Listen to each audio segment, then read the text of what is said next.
was just gonna say you'd be so proud of me, like in the skills that I've been practicing through necessity of trying to do these weird things with these plants that I managed to scan and upload, and then I'm like, oh shit, I actually have some of the skills that Fractilians taught me to be able to import these things in here and like manipulate them a little bit, and so I actually was like very proud of myself, and you would have been very proud of me for retaining as much as I did.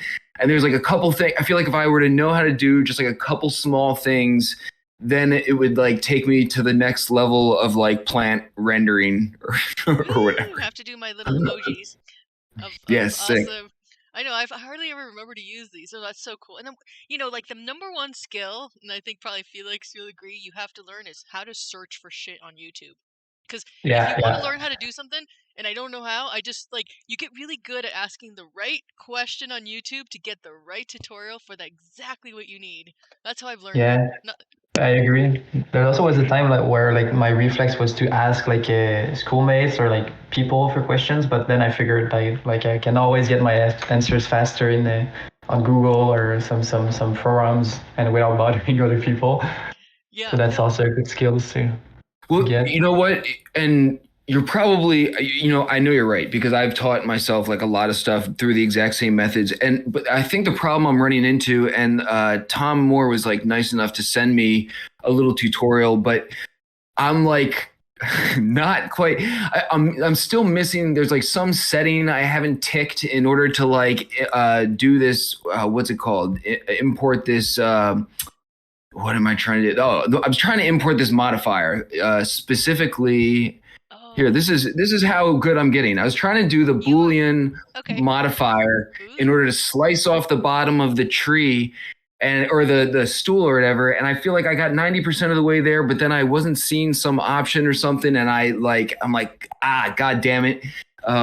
So I'm getting there, Felix. I'm like a half step away. You're talking our lingo. You're using modifiers and booleans and cropping shit. Right? That's what I'm saying. I was like, dude, I haven't even had class since that last time, and I feel like I'm getting better. No, that's so awesome. That's how I feel. Like I'm my own like teacher and like support, and like you have to be your own cheerleader, right? You're like, yes, I got this, or like, shit, what the hell am I doing? And then the worst thing is like a week later, you're like I forget everything, and then I have to rewatch it. But then eventually things get, it's kind of like when you learn to drive stick shift. Eventually it becomes autopilot. Eventually you know enough to go to the level 2, and when you get to level 2, it's like exponentially cooler, right? Yes. Learning the lingo, I'm realizing, is half of the battle. Just like you were saying, like knowing what to search for, because I was, before I hit up Tom, I was getting frustrated on my own because I was using the wrong search terms essentially, and kept coming back to the knife tool, which like I was fucking around with, and I'm like, dude, I have no idea what I'm doing here. I'm going to be like chopping things and just spinning in circles here. So hit up Tom anyway. So that was up until like 24 hours ago, and I was like, perfect, I have class tomorrow, help me, Fractilians.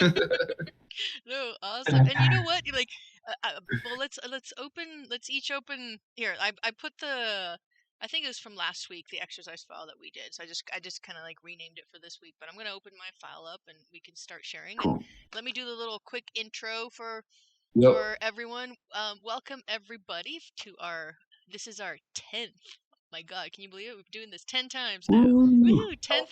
I'm learning the lingo. We took 10 times, but I'm getting there. Oh, I'm learning too. I'm like relearning. So like, always, that saying, teaching is the best way to learn. It is like, you're like, what do I want to brush up on? Okay, Rizzle, you're learning this today. But for those of you who've never joined us, this is our what did we decide our name was? Let's break stuff. Okay. Workshop. Let's break the workshop. Something like that. Let's break it. Workshop. Let's break stuff. Anything that involves us wreaking havoc, right? Destruction. and that's what we do here. We explore Blender and dive into Unity, and then run around whatever crazy thing we made. So that's what today we have a special. Hopefully, Ogi will be able to come later. Hey Ty, they're coming! You came on demand. I just said hopefully Ogi will be able to come. Wow, you summoned him. That was right on demand. I summoned the Ogi. Woo! Welcome. So excited to have Ty and Ogi here. How are you guys today? Guys, happy Wednesday. Morning. Morning. How was I'm so I had to do another, like, I was in another meeting, or I would have gone to your AMA. Was it at 9 today, right? Or It was at 11, I think, EST. oh, Congrats, okay. by the way, So OG, for the bid and the space. It was awesome. yes, Space was awesome. yes. I can't hear anything from OG. If you guys are if you guys are trying to talk. Hello? Oh, now I can. Hello. Can you hear me? Yes. Woo! Yeah, sorry. Yeah, I just finished an interview literally like a minute ago. I had to like jump in my headset quickly to get my microphone for this. Oh, wicked. Great. Do I have the right thing open here? Yeah, Reptiles? yeah. I'll open mine up Yeah. too. Well, actually, now that they're here, we'll dive into this. I just did a little intro of, I don't know if you've ever been here, OG, but we just kind of like, this is our Let's Break It workshop, and every week we come here and build some low poly asset and then bring it into our Let's Break It world and run around in it. And Awesome. but today it would be really cool that we can check out your amazing recent drop that was this morning, right? You literally just Like a second ago. Yeah, like 2 hours ago. So yeah, it's sold. Woo!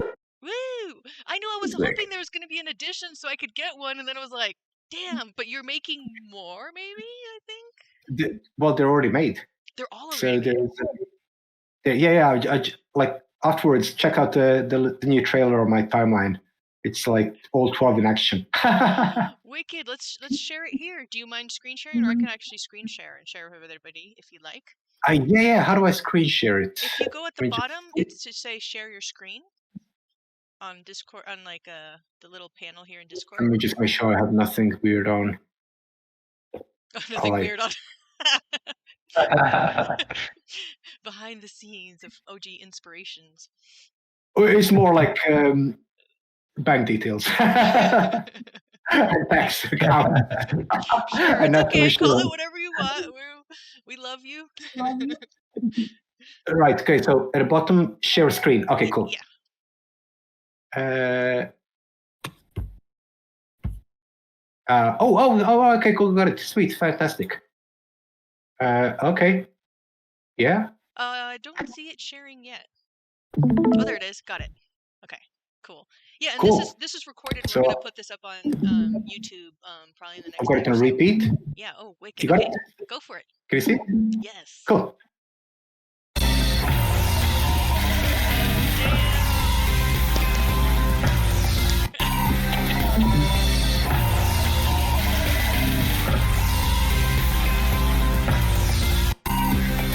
Sick. I just turn it down a bit. I want to join in the party. That is so epic. Yeah, there is 12 of them, and I went to like full 80s nostalgia, early 90s style with it. As you can see by, it's all like that, like a bit of a faded background, kind of like immediately I'm like Voltron, Transformers, GoBots. Starting from like the early He-Man all the way up to 90s X-Men. So good. So kind of, because I want to capture that kind of feeling with this kind of whole series of that kind of nostalgia, but not necessarily nostalgia, but like, when you're a small kid and you have this kind of childlike wonder and you get like your first action toy and you have no idea what it's about, you haven't seen any cartoons about it, and you're like, I have no idea what this is. Like, this is so strange. This is an object of a humanoid of a kind. And you look at a box and it's got all these other things and you're like, is it a story? Is it a thing? Like, I don't know. Do I play with it? What does it do? So yeah. And then you explore it. Your friend may have one. You're like, oh, you got this different one. I did different ones. Okay, cool. So how do they work together? What do you think that story is? Like, is that a story? I mean, for me, it was in a foreign language. So we didn't really know English that well at the time. We were super small. So we're like, oh, what does it actually mean? I don't know. I'm just looking at pictures. It's kind of conducting everything else. So I wanted like people involved in the whole kind of thing and future collectors kind of have that kind of like childlike wonder with it, to be like, well, this is really strange. These are strange creatures, strange things. And yet we're exploring them and finding out what they are, how they behave. And, it's even better than action toy. Like, it's a VRM. You can take it in different places. It's got like a true utility. Like, it's a vehicle for a digital identity in the metaverse, which is fantastic. Dude, hearing you speak, we've sort of like been in the same circle for a little while. I know you participate in the advent calendar and everything, but this afternoon in Twitter Spaces was the first time I had really heard you speak on the subject and everything. And I'm like, dude, this dude and I are like right on the same wavelength here. Like I'm totally like picking up what you're putting down and really appreciate your like angle of like exploration and just like having fun and leaning into creativity for creativity's sake. This is what it's all about for me, man. So I love it, dude. 100%. I mean, like, there's so much.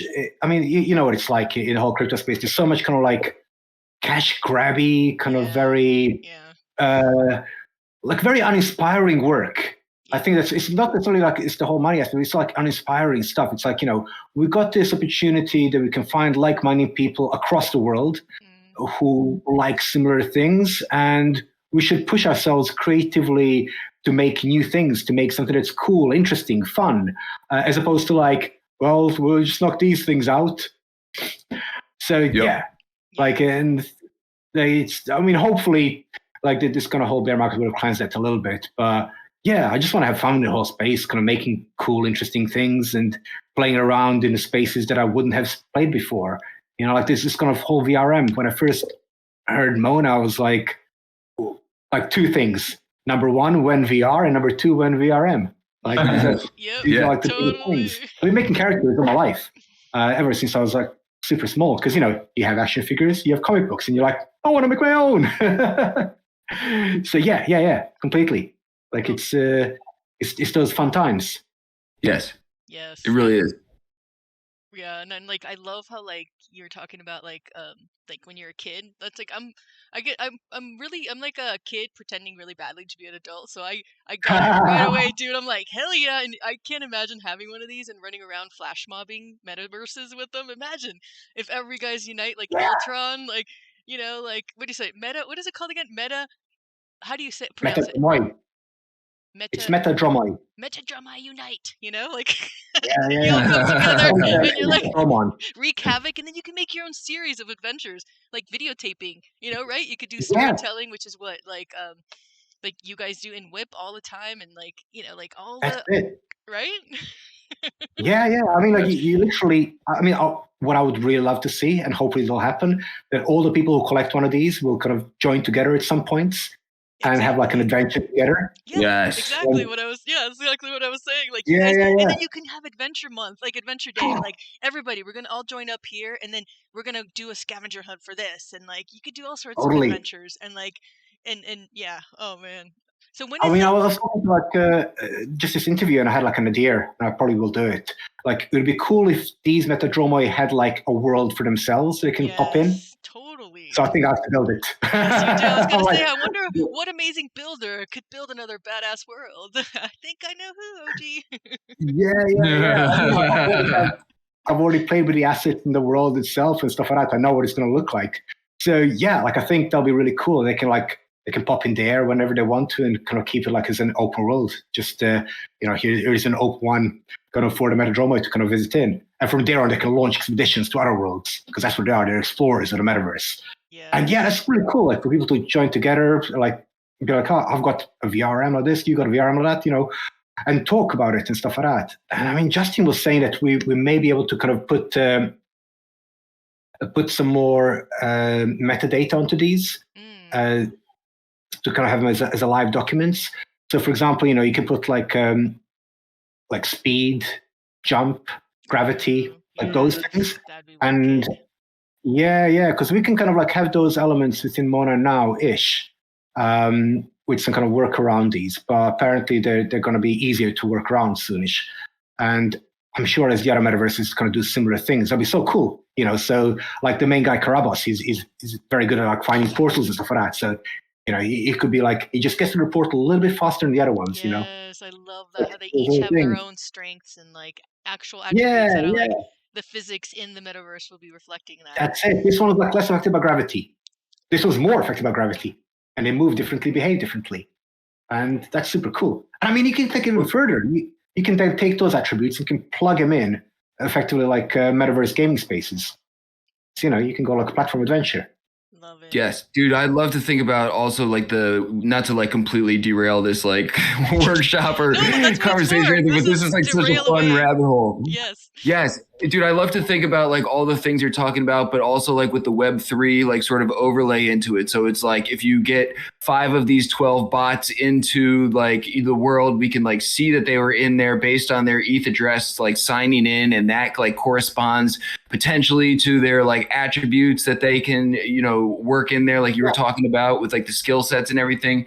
So like the ability to sort of like, Web3 incentivize people to like gather and also like reward people for like using them and, being able to see like, yo, bot number 7 has been to like 12 different worlds now, with their avatar and, that kind of thing is like, I feel like the tech isn't like quite there yet, but you can see it coming and it's going to be so cool. I think I was talking to the Lighthouse guys about this not long ago. They're cool. About creating your own beacon. I think they're doing something like that.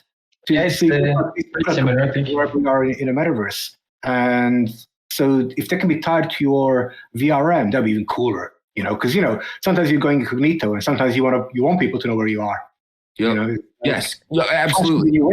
But yeah. Stuff like that's super cool. Or, there's basically a chart of where this VRM has been. It's got a history to it. Yep. So you can see where all the metaverse is kind of visited. And you're like, that's really cool. That's interesting. That's going to be here and here and here. I can't get in this one, but I can get in that one. Yeah, like dude, like your Fitbit, but for your avatar. If you like, maybe you don't always wear it because you don't want to be bothered by it, but then you can like turn it on and then track all your stats and stuff or whatever. That's it. Yeah. See how much mileage you've done. We do a lot of like running in these places. Yeah, true. A lot of movement around. Running to high spots, right? Yeah, trying to find out. You can do height as well. Like, I mean, it's all tracked already, so I don't see why we can't do it. You could do that. I don't have time to get my real world steps in. I got to get my avatar steps in. You could do like even token gated adventures, like portals that only these guys have access to. And if you have a certain one, you get like faster access or quicker portals and Damn. It made me think of Star Wars Lego when you need like R2D2 to unlock a door. Like maybe one of the robots actually has like some tools on their hands. Yeah. You need that one to access this door and that's dope. That's it. Like with that VRM, you can go through that area. Otherwise, you can't get to that space. Super cool, isn't it? Yeah, it is. No, like in Indiana Jones adventure styles. I love that.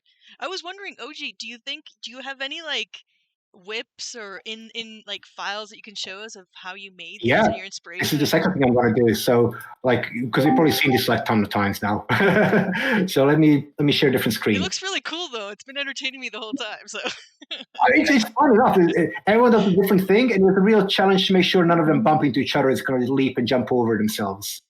So yeah, it's top fun. So if I stop this and I'll share my other screen and we'll go through some thank you. I'm literal stoked. files. So you can see how the magic was made. Sweet. Right, can we see that? Oh yes, beautiful. Yep. Cool. Okay, so we are in Blender, and this is Webelos right here. So if you go on here, the shader is going to start to basically turn on, and it's going to start doing its shading. It'll take like a second or two. You can see how the materials are built. I'll go a bit closer.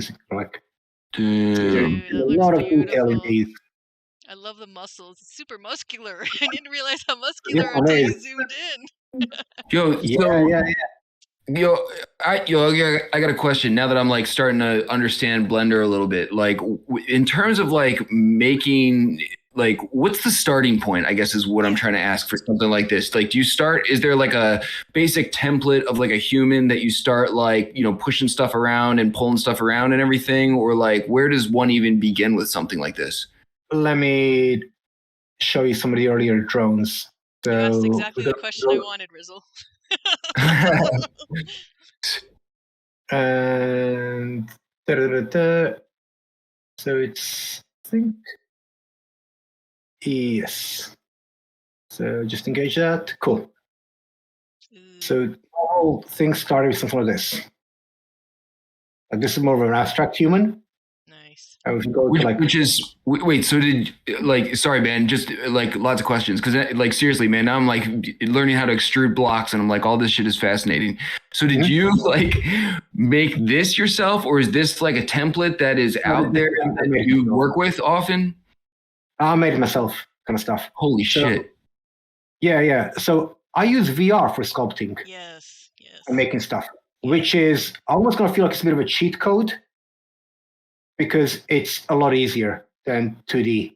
Like you grab something and you move it, like with your hand, which is kind of, I want that sphere to be on top of that. You grab it and you put it there. Whilst, you don't have to think like, is it Control W and do I have to go left, right? And none of that. So that's like a cheat code for sculpting for me. What do you use? What program do you use the most? I'm unorthodox, so I use Quill. Oh wow, cool. I thought you used Gravity Sketch too. I heard you mention that earlier. Cool. Yeah. Quill is made by Inigo Quilles. Inigo Quilles created Shader Toy. And do you remember a movie from Pixar called Little Dinosaur? I think so. Not. I think so. It had like a part in it where they all take like magic mushrooms and trip out. Yes, which was like, I have seen that a million times. I just forgot the name of it. Yeah. I would like to now. Now I remember. Yeah. It's super weird. Like they're gonna take this stuff, and I'm not sure it's mushrooms, it's like rotten fruit, but they basically have a trip. But he created like the mathematical nodes that kind of powered all of the super highly complex kind of shaders in that one. And as a consequence, he kind of like, so it's like a little bit easier one. As a consequence, he wrote Quill in a day, like in a build-a-thon, because he's like, he'll do this, like character like this in equations. That is bad. And Google Inigo Quilles and find him on YouTube. It's got like a couple of, I think like just show off bases. It goes like, we've got to make this girl, and it's just like type of like the sine times z, blah blah blah, cosine, blah blah blah, a complex mathematical equation. Here we go. Here's an eyelash, and here's some glisten there. Like, what the hell? Wizard. That man's a computer. I mean, literally. You got a feeling that guy probably like his favorite pastime is like looking at equations and making some. Like it's just. What's his name again? You need people like that. But luckily, he's creatively minded, so he made Quill for us, and then I've used Quill to make stuff like this. So this is more of a complex model, but you can go simpler. Do I have the simplest one here? I think I do. Actually, you're kind of making your own templates in Quill, and then you're taking them further in Blender. Yep, makes sense to me. Yeah. Yes. Yeah. So this is like a simpler drone. So you can see like it becomes more simple, going lower poly. This is at 30K. You can see the triangles here. Can you see my mouse? Yeah. Cool. Yeah.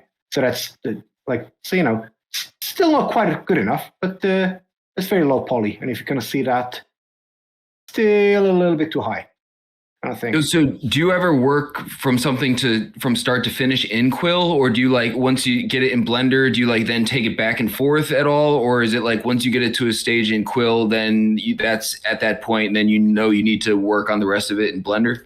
That's correct. So okay. I'll do all of the sculpture in Quill.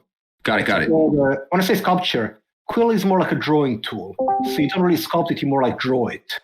Oh, nice. Got it. Yeah. Cool. Do you use sculpting in Blender, like this at all, or no? You stay away from that tool in Blender? I've played around with it before, but I've played around with ZBrush before, but it's just, comparatively like this, I can create, it's got a lot of cleanup to be done in Blender for it, but I can create this in maybe like an afternoon. And in ZBrush, it would take me like 3 days. Oh, wow. Dude, I'm waiting for AI. Instead of me learning all these skills that you spent years refining, I'm like, maybe AI will just catch up pretty soon, and I'll be like, yo, spin me up a humanoid that I can pull around with in Blender, and then I'll just tell Blender. Hopefully, I'll keep kind of doing these already. These like repetitive tasks and thinking like, all of this stuff could be done by someone I can literally train in like 10 minutes. Like, just do these. It's bonkers. And it's like, AI should be used for stuff like that. Rather like, why do we make these complex worlds? Like, how's about we just do low poly FBX stuff? Like, like stuff that we actually spend like, because, when I say like the nice thing about VR is when I'm creating, I'm just creating. There's no distractions. I'm fully in. When you're in Blender and doing stuff, like, you're not that fast. You're doing additional things. You're copying, pasting a lot of stuff. You're moving a lot of things, which are like what I call like donkey work. Like I say, anyone can do it. And I mean, I'd love to have like programs to be able to do those fast for me. Like, I did one, now you do the other 150. Yeah. So I have to do it. Like, I've weight painted this. Now you paint everything else like that. Yeah. So this is kind of what it kind of looks like, and then they get more kind of complex. So this is like Karabos version 2. Cool. So from here, so that was version 1 initially. So once you bring it in version 2, this is all done. You do all the extrusion, everything in Blender, or again, this is back in. No. This is all Quill. Yeah. If you see, the thing I like about it, it's got these like nice imperfections. You can see if you zoom in, it's not perfect. It's a little bit off. Yeah. It's kind of like, we just look at this scratch now, but yeah, it's a synthesizoid. It's genderless. But yeah, like it's kind of like, it's not perfect, and it's not super symmetrical either. It's symmetrical enough to represent nature, but it's not like when you make it in a computer. Either obviously it's computer, but like on a program, it's a little bit off center. Let's see that. That's a little bit off, and that's what I like about it. It has more believability, more that verisimilitude, more of like it used one side more than the other, so you kind of like that side's a little bit bigger. And those little tiny things, we don't really see them when we kind of like, unless we really study them, but we notice them. And that's kind of like want to kind of maintain it on my stuff. So he was like there, and then we go to like Drone 4. So you can see like he's kind of evolved a bit more, a little bit smoother, a little bit more. So all of these are basically rebuilds. Yeah. So I built him a bunch of times. But if you see that, 63,000, too many. I was going to ask just that. That was the initial VRM challenge. Uh-huh. And then obviously we had to like go all the way down to bam. That's still 63,000. So where do we go? Oh, and then we went all the way down to, no, that's like shrinking down a little bit. So we got like, I just shrunk a few. So it's 52. But that's just without his color. That's a cool pose. And then I got him, yeah, here we go. Gotta put it on. Oh, there's 2. Here we go. Bam. 19.972. Sweet. We're winning. Now we're good. That's what we want. Like below 20,000 triangles, 10,000 polygons, which is, yeah. You can see like a lot less detail because the detail costs. Yeah. Like, but it kind of works. Yeah. I mean, to be honest, most of it's like in hands.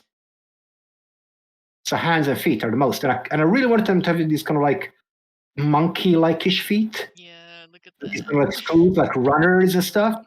I want them to be like going through the metaverse, maybe sometimes on all fours, climbing over, as opposed to just like running, traversing it basically. So yeah, only one of them has like a simple foot. But, yeah. So as we're talking about hands, man, I can't help but think about the Game of Thrones Avatar release, which I assume you've stumbled upon at this point. Have you seen the ones that come out and their hands are like horrifically deformed and everything? Oh no, I haven't seen this. Oh, dude, hang on. I'll find the post. And so I'm like, dude, they got something significantly wrong here with like probably a lot of funding. And I would love to hear like the hang on one second. Oh yeah, here we go. I'll post I just pulled this tweet randomly here from Lumify. But they're like weird. What the hell? Maybe did they want that, or what the hell's wrong with it? No, it's like the running joke right now. There, whatever happened, they didn't do something obvious correct. What? It's an NFT. It can't be a Game of Thrones NFT. Yes, this is the official HBO Game of Thrones NFT release, and all of them came out like horrifically deformed. And to be honest, it is like season 8, so like it's like looks good at the top. The lower we go down, like yeah, they didn't check the details. They're like, screw it, people will buy it anyway, which they probably did. Yeah. Look at the face. Look at the face. Like, look at the first season. It's great. Like, whatever. They just put some none of these are scaled properly either.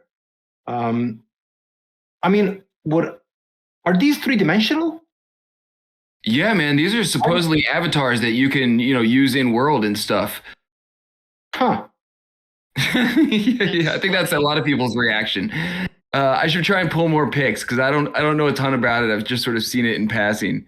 That's pretty funny. I mean, it's the same thing. Because normally I would say like this, it's an AI thing because they fuck up their hands all the time. But I think they just didn't adjust the bones. Yeah, I was thinking that. Hang on, I'm trying to pull up some of the other ones to see if they all look weird. Yeah, I think they just literally weight painted the fingers and then it's as rubber. Yes, totally. That's holding something that's not as weird. Oh man. Here's the OpenSea collection. It looks like some came out like somewhat normal looking. Some came out with like spaghetti fingers. Nuts. What did you say, Bloom? You said something. I missed it. If they're grabbing something, that's when the hand gets really warped. So it's definitely a weight painted situation. Some of them are normal though. I see now in the collection. Weird. Yeah, that's it. So I'll show you what I've probably done. So if you go on a hand here and go to weight paint, right? Cool. So you can see that's the hand, right? And that's how it's weight painted. So if I go on to see my things, so see that's hard, that's softer, that's unaffected. Whoa, wait, back up a sec. What exactly is going on here with the hard, soft, and unaffected? So red is hard but movable by it. What does that mean in terms of like gripping things? I'm sorry, man. So you have hard surface and soft rubbery surface. So blue and red, like full blue and red, they're hard. Okay. When it's blue, the bone doesn't affect it. When it's red, the bone affects it, but it's immobile. Holy shit. Move technically. So, I mean, that's all you need. You just paint it, bam. And then you get here, and you paint it, bam. And you get here, and you paint it, that's all you do. Oh, I didn't even know this was a thing, man. It's just so insane. Yeah. It's really, really cool. We'll have to do a workshop on that, Rizzle. We'll do one for you. Yeah. Yeah, I mean, you just got to do those things. And then, but I imagine like with a hand, I mean, they would just do a bunch of hands and then combine it together. You wouldn't have to do each hand. Like you just, because like human hands are human hands. They're not making monsters. It's Game of Thrones, right? So there's not much variation. You just increase them, enlarge them, and scale them up. So I don't know what they just look like. They just did everything rubber.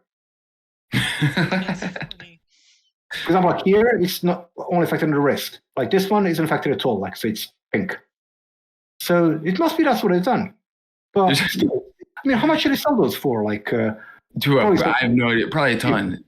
There's probably an opportunity here for like a Game of Thrones like rubber derivative project or something like this. Well, I mean, like it could be like a new Kevin. You never know. Right. Yeah, that's what I'm saying. Maybe that's what they're going for. Like maybe that's a thing, which is it's definitely getting memed to death. Yeah, I mean, or it could be like I don't know. Like sometimes like you get these official projects, but they're just licensed. Yeah. So it's like here's an official project and it's licensed by someone, and usually they license a very small sliver of it. Yeah. And like you check some of these companies are licensed too, like, well, they haven't really done anything before. So there could be like that thing as well. Like because a lot of people for NFTs are, oh yeah, I'll just throw a license there, I'll get some free extra cash for the license. And if they make something, they'll make something. And usually you license like various things, Game of Thrones is a big brand, but Game of Thrones is also a ton of books or a ton of series. So, they may just like license this little small part and you can make all these characters, but not these characters. You can make them in this style, but not that style. So, yeah. So there's also kind of those deals. But, yeah, I mean, this is kind of stuff that I was talking initially. Like, you get a lot of stuff in this space which is just lazy and original and just unchallenging. It's like, why are they doing that? Why are they making dragons?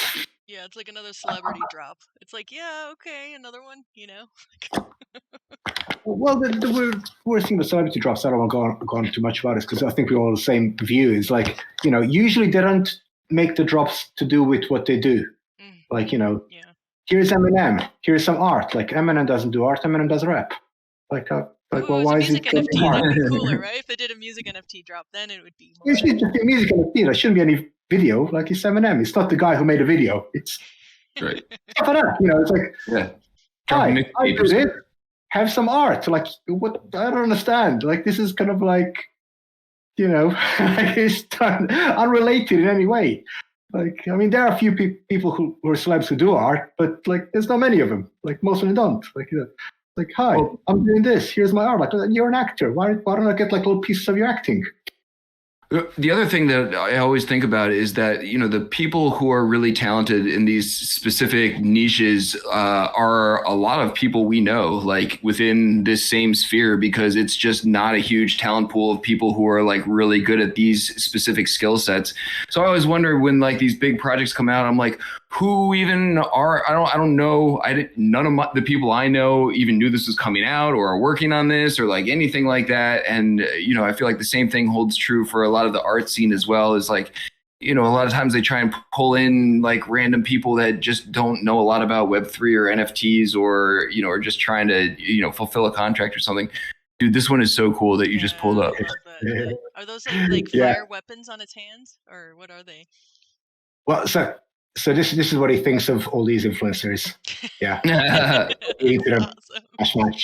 So, dude, when you're building these, you must be building these knowing. I was listening to what you were saying earlier in the Twitter Spaces, and all of these places have sort of like different parameters, and your thing is going to look different in each, slightly different or behave slightly differently in each space you bring it into. So when you're building these, you must be considering like certain limitations or something like that, like in general, where like, I can't go beyond X, Y, and Z in this area or that area. And do you feel like, are there like certain things you really wish would be like uncapped, or do you feel like pretty creatively free within the limitations that you have that you're sort of confined to? Well, I think like a limited palette is a limited palette. I mean, my other work, which is the world of Charismos, and this kind of falls into proto-Charismos or the metaverse stuff, because it's going to be simpler. It's hyper complex and there's no rules and it's kind of unbridled. And I work with billions of polygons and it goes super crazy. Yeah, I love those. So that's just like insanity and completely uncoupled. So a limited palette, as I say, it allows you to do different things. So it kind of restricts that. One thing which I would like it that isn't so restrictive when it comes to height, because I think if you have a big avatar, you just can't fit certain places. And I think it's fine. Like if you want to get certain places, get a small avatar. Right. I don't see a problem with that. I mean, we've got basically 2 meter limit. And I mean, some of these guys should be 2.5 and some of these guys should be like 1.5. So, I like that idea. But they're like with a small difference as opposed to what it would be really. But I guess it's almost going to treat this almost like an action figure. So there are like, all action figures are like, you're not going to get a giant to be a giant. He's like, he's half a head bigger than the other guy. Like, here's a dwarf, half a head smaller than the main guy. Like, how big is the main guy? He's like 6'5". Like, okay. So I think that's the thing. But I would like to be kind of like unrestricted with heights. So, you can make a huge avatar and you can go very small places, very few places. And you can like something really small and go everywhere, but, you can't really see it. I think that'd be really nice. I think that'd be cool too. Yeah, you could almost explore like unlimited small territory with a small one, but with a big one you can cover more ground. Each sort of see the distance as well. Like if you have a huge Titan, effectively, and you're like, oh, I'm here where the big one is. Oh, I can see you from the top. Like yes, you can totally. go. And if you have tunnels or something, only your little avatar can enter. And you can swap. You can have more than one avatar. We don't have to have one all the time in one space. This is another great thing about it. Like we don't have to restrict ourselves to like. Like this is a car and I'm driving this car. Like I have 50 cars. I can take each one for each different part of the journey. Yep. I love it. I'm curious about your animation sequences. Like, what do you use do you use Mixamo or do you use something completely different? I've used Mixamo for these. Primarily because, it's super powerful. And it does, I mean, its rigging isn't as complex as, what is the other one? I recently grabbed. I can't remember, like it's the sync something tool. Like there's 2 ways of rigging. One is like you download it and you rig it yourself, which takes a bit longer to rig, but it's not as good. as Mixamo. Mixamo is kind of like, it takes more cleanup, but it rigs cleaner, if you know what I mean. And this one like rigs dirty, so some of the cleanup is like really tricky. So I use Mixamo for this one. But I have been playing around with some of the Rococo kind of visual stuff. Nice. But Mixamo is great because, it's got stuff like this. Or let me get you like a running jump like that. So cool. I can't do that in my studio. Yeah, exactly. I was gonna say, unless you're like a super gymnast, you invite your Olympic friends, like. Yeah, I mean, they've got some cool Did I hear basketball. Rococo? Yeah. The mocap suit? Well, it's not quite a mocap suit. They've got like this new part, which is like a webcam AI, so you can kind of perform. It takes some cleanup, but it's fairly kind of like decent. Kind of, you get some good general performance out of it. I mean, basically, the thing with any kind of like mocap suit, especially with Rococo, is it works on Bluetooth. So it only really captures 15 seconds correctly. And anything after that, basically your skeleton will start to wander out. Oh no. So you gotta keep cleaning it up. You get like that kind of like, I'll show you what you get. Like, it's weird when you get an armature and move it. Oh wait, no, you don't get that. Never mind. I need a different kind of rig. So I did like rigs of that where basically like remove the skeleton from the thing and everything kind of goes super weird.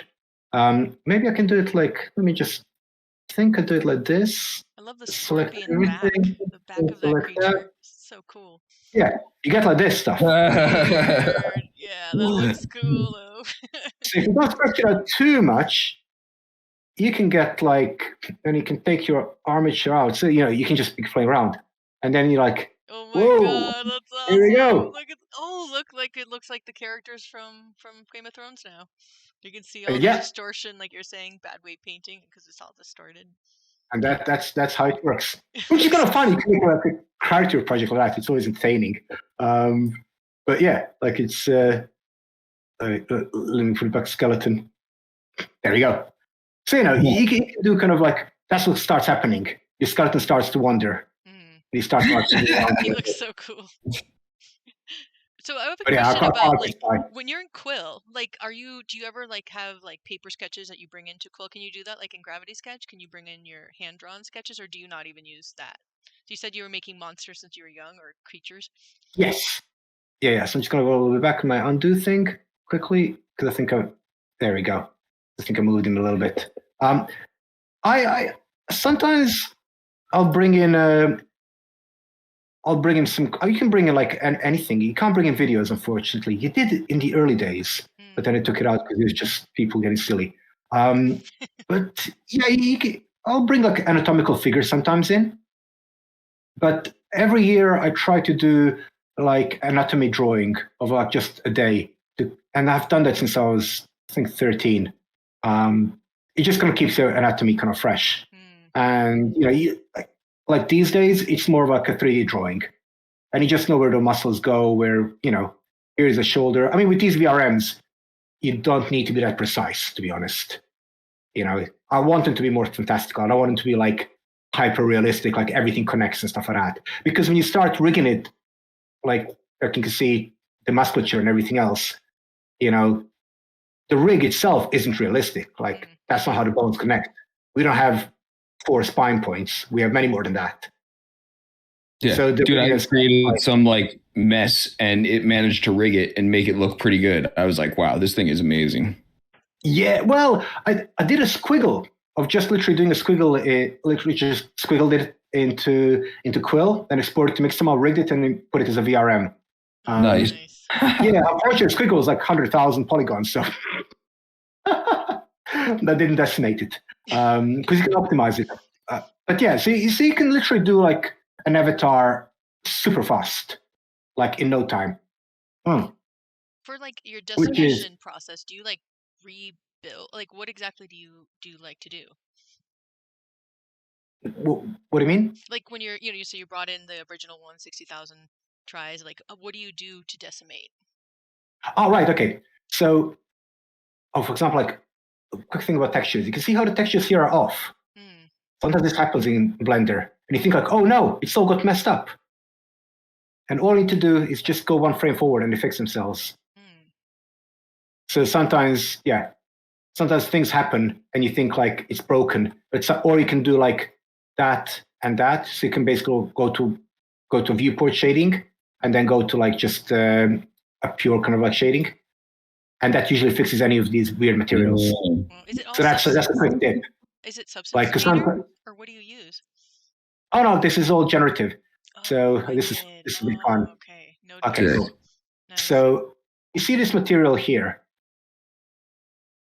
or like here, like as well. We've got like these all like little scuff marks and stuff like that. The world's painted, but got scuffy because like she's a warrior. She's got a massive arm. Like she's the hardest one to rig as well. Bam! So sick. Sick. I love it. And if you go here, and then we're gonna go into the shading. Okay, there you go. And I hope you guys like noodles. Yes, I do. That's why I was Holy wondering, shit. like, is this substance or node-based coolness? Woo. It's all noodle-rama. Oh my god. So yeah, I mean, this is a relatively simple one as well. So you use like, Dude, just wait a second. I have like the most simplest task before we get to hop in world and like check out your thing if you think this is simple. I mean, like it's relatively simple. It's messy. That's one thing. So because I know everything is, and I don't make stuff to sell or to kind of give out intentionally. Because the thing is like you can tidy it up, but then I have to like double click everything to get into. So this is like everything's in one place. I need to move this. I'll grab them, move them there, as opposed to 2 clicks to move it there. Because I'll do so many changes throughout the whole process nonstop. So I don't really start it's ever finished when it comes to like these material textures. But they build upon. So when I say it's really simple, like we'll just turn on the colorization there. So this is her arm, and it's always nicer to look at the arm in action as opposed to like just a static one. You can see what it actually looks like in motion. So let's go get all these things in. Cool. So yeah. So basically, that is an input for our base color. We take that off. Yeah, it shifts it. Yeah. And that's the color. Now it's just gray. And then everything else is just materials, textures, and the stuff like that. So I say relatively simple. So the color, because it's VRMs, and we have no roughness in VRMs. And the metallic stuff is really janky world to world. In some world it works well, some worlds it doesn't. I mean, that'll be nice if everything is. All these VRMs are interoperable, but if all the aspects of VRMs were interoperable, that would be nice. But I think we're waiting for everyone to kind of like decide what things are used and what where. I mean, VRM technology is still super new. It's just been used for like a bunch of kind of like YouTuber esoteric anime like avatars from what I've discovered. Everything is Japanese. So literally. So yeah, technology is still very raw. Like, you can use this, you can use that. It's done basically for video blogging and meetups in VR chat and stuff like that, which are different requirements than WebGL. But then if we go here, this is where the real joy of this one is. So I'll do like base painting in Quill. So you can do base painting. You can kind of paint it very roughly. Like this is the kind of color. You can do some like fades and stuff like that, which kind of gives a little phase of this. So this isn't like red. It's actually like a variation, slightly darker at the front. But then we go here, and then I wanted to have less cuff marks, and boom, here we go, fresh, straight out. And then all of that is a little noise texture.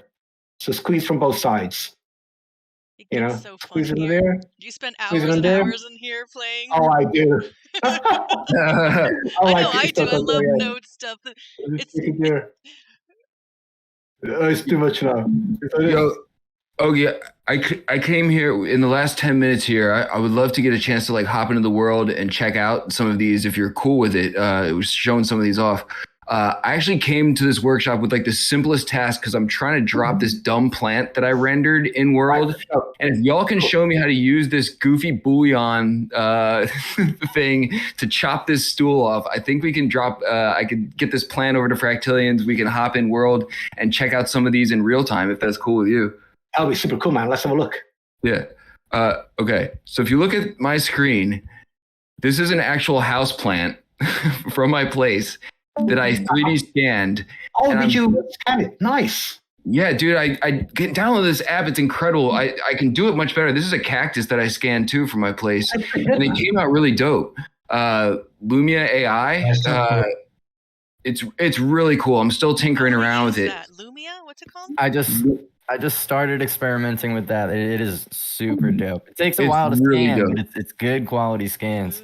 Ooh, Yeah, and it does monopolize your phone for a while it's rendering or whatever. But yeah, I feel like if I were to play with the light optimization and everything a little bit better, I could get even better with it. But I was actually trying to turn this houseplant into a VRM and was hoping if I chopped the stool off, maybe what's it called would recognize it as more humanoid and rig the plant leaves. Or I could prune the plant leaves in a way that it would recognize or something. That's one thing with the VRMs, only humanoid. Because I was looking at like four-legged ones, and I'm like, they're not going to work. But one way of getting around that is if you were to have, like that character I had walking on four legs, you have a humanoid walking on four legs. Yes. So there must be like a thing you can do as an add-on within the world, and that will solve it. Well, so we don't even have to do this now. I think we could do it for next class. Like we could do a VRM. Yeah. Like that would be a great project. We should totally. Yeah, because we only have. He said 8 minutes. We might as well just jump in and check out his VRMs in there. Well, Fractilians, do you think you can drop a cactus in there? If I drop the. Yeah, this cactus right here that you have. Yeah. Hang on. Shoot! Is that the one you sent me, or no? It's a different one. No, the one with the frog is the one I sent you, I believe. Okay. But I can drop it in the chat here. Okay. Let me. I have to get everything up and running. It might take a little more than 8 minutes. If this is interesting, no big deal. We could just hop in and then just do this another time. Yeah, we could. Do you know what you can do with your? Let's just hop in. You can do like oh yeah, got it. Yeah, sweet. Okay, so you can do. It's quite weird. You can do like an empty VRM, basically. Do you know what I mean by that? Yes. I would like to do many empty VRMs, actually. So it's an empty one. So it's like that cyber I was just showing off. Let me just show you this quickly. Yeah. Let's see. So, dude, I was actually trying to do this with like a car or something earlier, and without rigging it or anything, and just so it would just basically do nothing but be able to drive around. And I'm like, I don't. Right. Yeah. So there's a way of doing this. So I'll just show you exactly what I mean. Yeah, let's see. That T-pose right there. Can you see that? If you check stream out, okay, cool. So you can see all of those empty spaces. Basically, like Mixima wouldn't recognize that, and rigging that is an absolute nightmare. So the way of getting around it is by using like a dummy body, like that. Okay. See what I mean? Yes. So literally pop in a dummy body, which is just a squiggle, basically. Oh, and then it recognizes that instead, basically. You import everything together. Yes. So don't worry about like huge poly count because you'll be taking this out. This is just genius. So you're literally putting a dummy body inside of it. Yep. And then you're taking it out. Take it out, and everything works. Sick. So you can do the same thing. Like, so you can put a dummy body, and instead of having a cyborg here, like this character, you can literally just put the plant vase like that in the center of it. Dude, you're a wizard. The body off, and it'll walk. It looks like it's floating, but it'll be like bubbling up and down. And then you can, you can put like a stool on. Let's say you could have like a 2 or 3-legged stool rather than 4-legged. You can take one of the legs out, rotate it around. So you have like leg, and then these two will be walking, and then you can just move the other leg a little bit outside. It looks like a tail, something like that. Sick. And that'll work. Super easy. Dude, yes, that's great to know. I knew there was a way to do it because I've seen other people do it before, but I'm like, I don't know enough to know exactly like what the workaround is. I mean, I don't know what other people do that. I mean, that's what I found the fastest one. Just like little Mr. Marshmallow here helps out for that.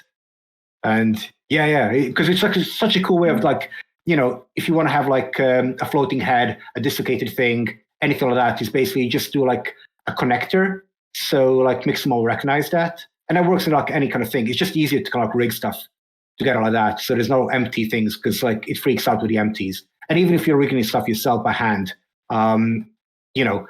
grabbing that whole side and like weight painting it with a gradient is a lot faster, and then you can like take it off and like go in details as opposed to like going details first. It's like when you learn to draw. You draw like overall sketch first, and then you fill it in, as opposed to like when you start filling in the details and try to like build it up. It's really hard. So it's the same thing. It's the same kind of style. And I'm sure like that'll work really well. That'd be quite fun. No, that's awesome. Here, I'm trying to. Oh, there. You can see my screen share. I'm sharing the world. If you guys all want to jump in, if you haven't already in the chat, there's an invite to the Let's Break Things world in the right-hand side. How do I get it there? It's right in the chat here. Yeah. I can drop it in the general chat as well. Where's the chat? To the right-hand side on Discord, there's a link, like in the upper right corner, show chat, and it's right there. Come join the world. You can show off your avatar. So this is a great example. Felix is standing next to me. I'm a much taller avocado. Felix should be able to explore smaller things than I can explore, but I could cover more terrain and have like some sort of avocado vision or something. Damn. Exactly. Next.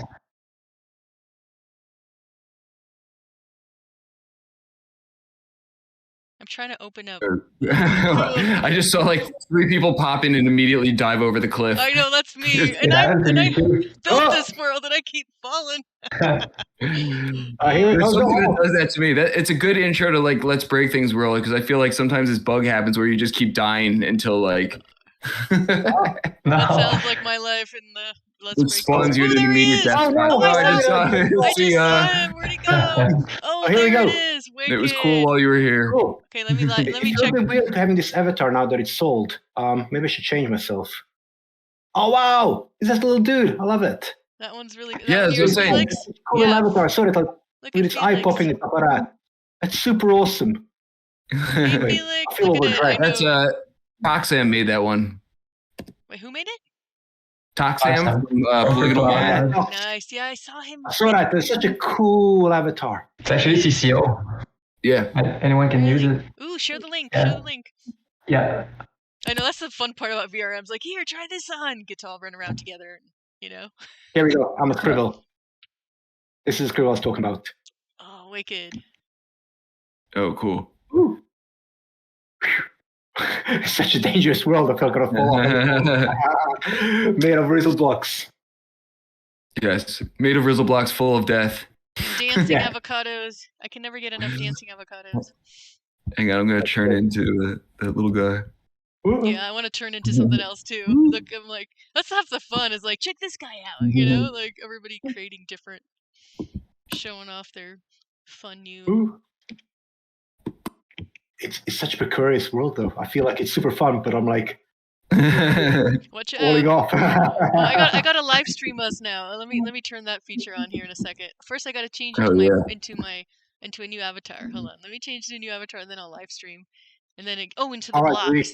Yeah, then it becomes like true Let's Break Stuff Inception. Okay, start streaming. Let's see if it works. I think do you have to refresh for the stream to start? I think maybe, but let's see. Oh, we'll see soon enough. Either it's going to be on the blocks or it'll be on the big screen up there. I forget which one we have it linked to. I could just change it. Let me see what I have the live stream linked to. Well, let me refresh this. Here we go. This is a little bit bigger. I can jump more. With a bigger avatar, you can actually jump higher, which is nice. But also, stuck. Oh, now it's stuck for me. Won't load. Come on, load up. I can jump out. Sweet. Woo. I do love like the gravity function in some of these parcels where there's like a Neon Glitch has like a mushroom kingdom that's like all gravity free. And I was Felix, you were exploring whatever that random place was that I found yesterday, which has a couple, like random spots that are gravity free, which was like a cool surprise to sort of run into where like randomly you hop and you just jump over the mountain. And that's a cool world. You can make a gravity as an almost reactor, so you can kind of make it as a trigger. Yeah. So like if a whole energy gravity can come down or up, so you can almost cheat that kind of thing. But that'd be cool if you could be basically a character which is like more affected by it than others. So a certain character can trigger the anti-gravity stuff. That'd be cool. Yes, that'd be really cool. I was asked, how do you change the avatars? If you paste it into here, like if you go to avatars and you can do import custom VRM, you just paste that VRM link into. If somebody has a VRM link to share to her, yeah, right there. Yep. That's the Frosty Boogie. Let me see if mine is gonna work. I haven't even changed my avatar yet. Yeah, that's cool and feel it. Yeah. Oh. Let me just drop some VRMs for you guys. You can just paste and try out. I should do some troubleshooting with this. Like, do these things work? Let me see. This one's a cool one. And if I go into the stage, I'll press that. Cool. So there's because all these will work because it's small space. All the new ones are like super tiny, so they work on mobile. But these ones will work. Now I have my giant rabbit again. See, he's a big guy. He's like a weird. He was a gravity sketch rabbit with really bad weight painting, but he's cool to fun to run around with. He's like sick. My distorted rabbit. Yo, this one is awesome. Oh, look at that one. Let me check that one out. Oh, I missed it. I want to check out your VR. Oh, he keeps falling off. Oh yeah, you all got fibers. There he is. Oh, that one's so cool. Is that one the one? So I would imagine. Sorry, go ahead. No, go ahead. Is this the one that you're gonna drop or no? Oh no, this is a too much poly. Too much poly one. Yeah, this will be fine for like space like this. There's like less than a dozen of us. Okay. But if you got to like 100 or mobile, like it'll break. But this one was one of the winners of the VRM challenge. Awesome. So I'm gonna paste this in here. It's fun to play. Okay, I'm gonna change it to you. Yeah. It's too cool. But I mean, the cyber I was showing earlier is kind of based on that one, inspired by it. So kind of these are like part of Charismos, and then that's like a proto Charismos one, effectively. Oh, cool. Because I mean, that's such a fun thing about the whole VRMs. Like, there's just so many cool things you can do with it, and I'll show. Like, this is my most complex one when it comes to polys. He's really cool. How many what polycon is that one at? That guy is at 260. 260,000? Yeah. Damn. Yeah, I know. Like all my builds I've done are like millions and millions before I even knew that you're supposed to like kind of like not have that. Even though they said, I was like, I don't even know what to do. I'm just gonna, and it runs, but it's like it runs in small place like this, so he'll work absolutely fine as well. So it's like from a storyline I was working on. It was like a VR film pilot just before COVID. We never got to finish it. Hopefully we'll come back to it soon. Creating like this, like a future world of Nostels.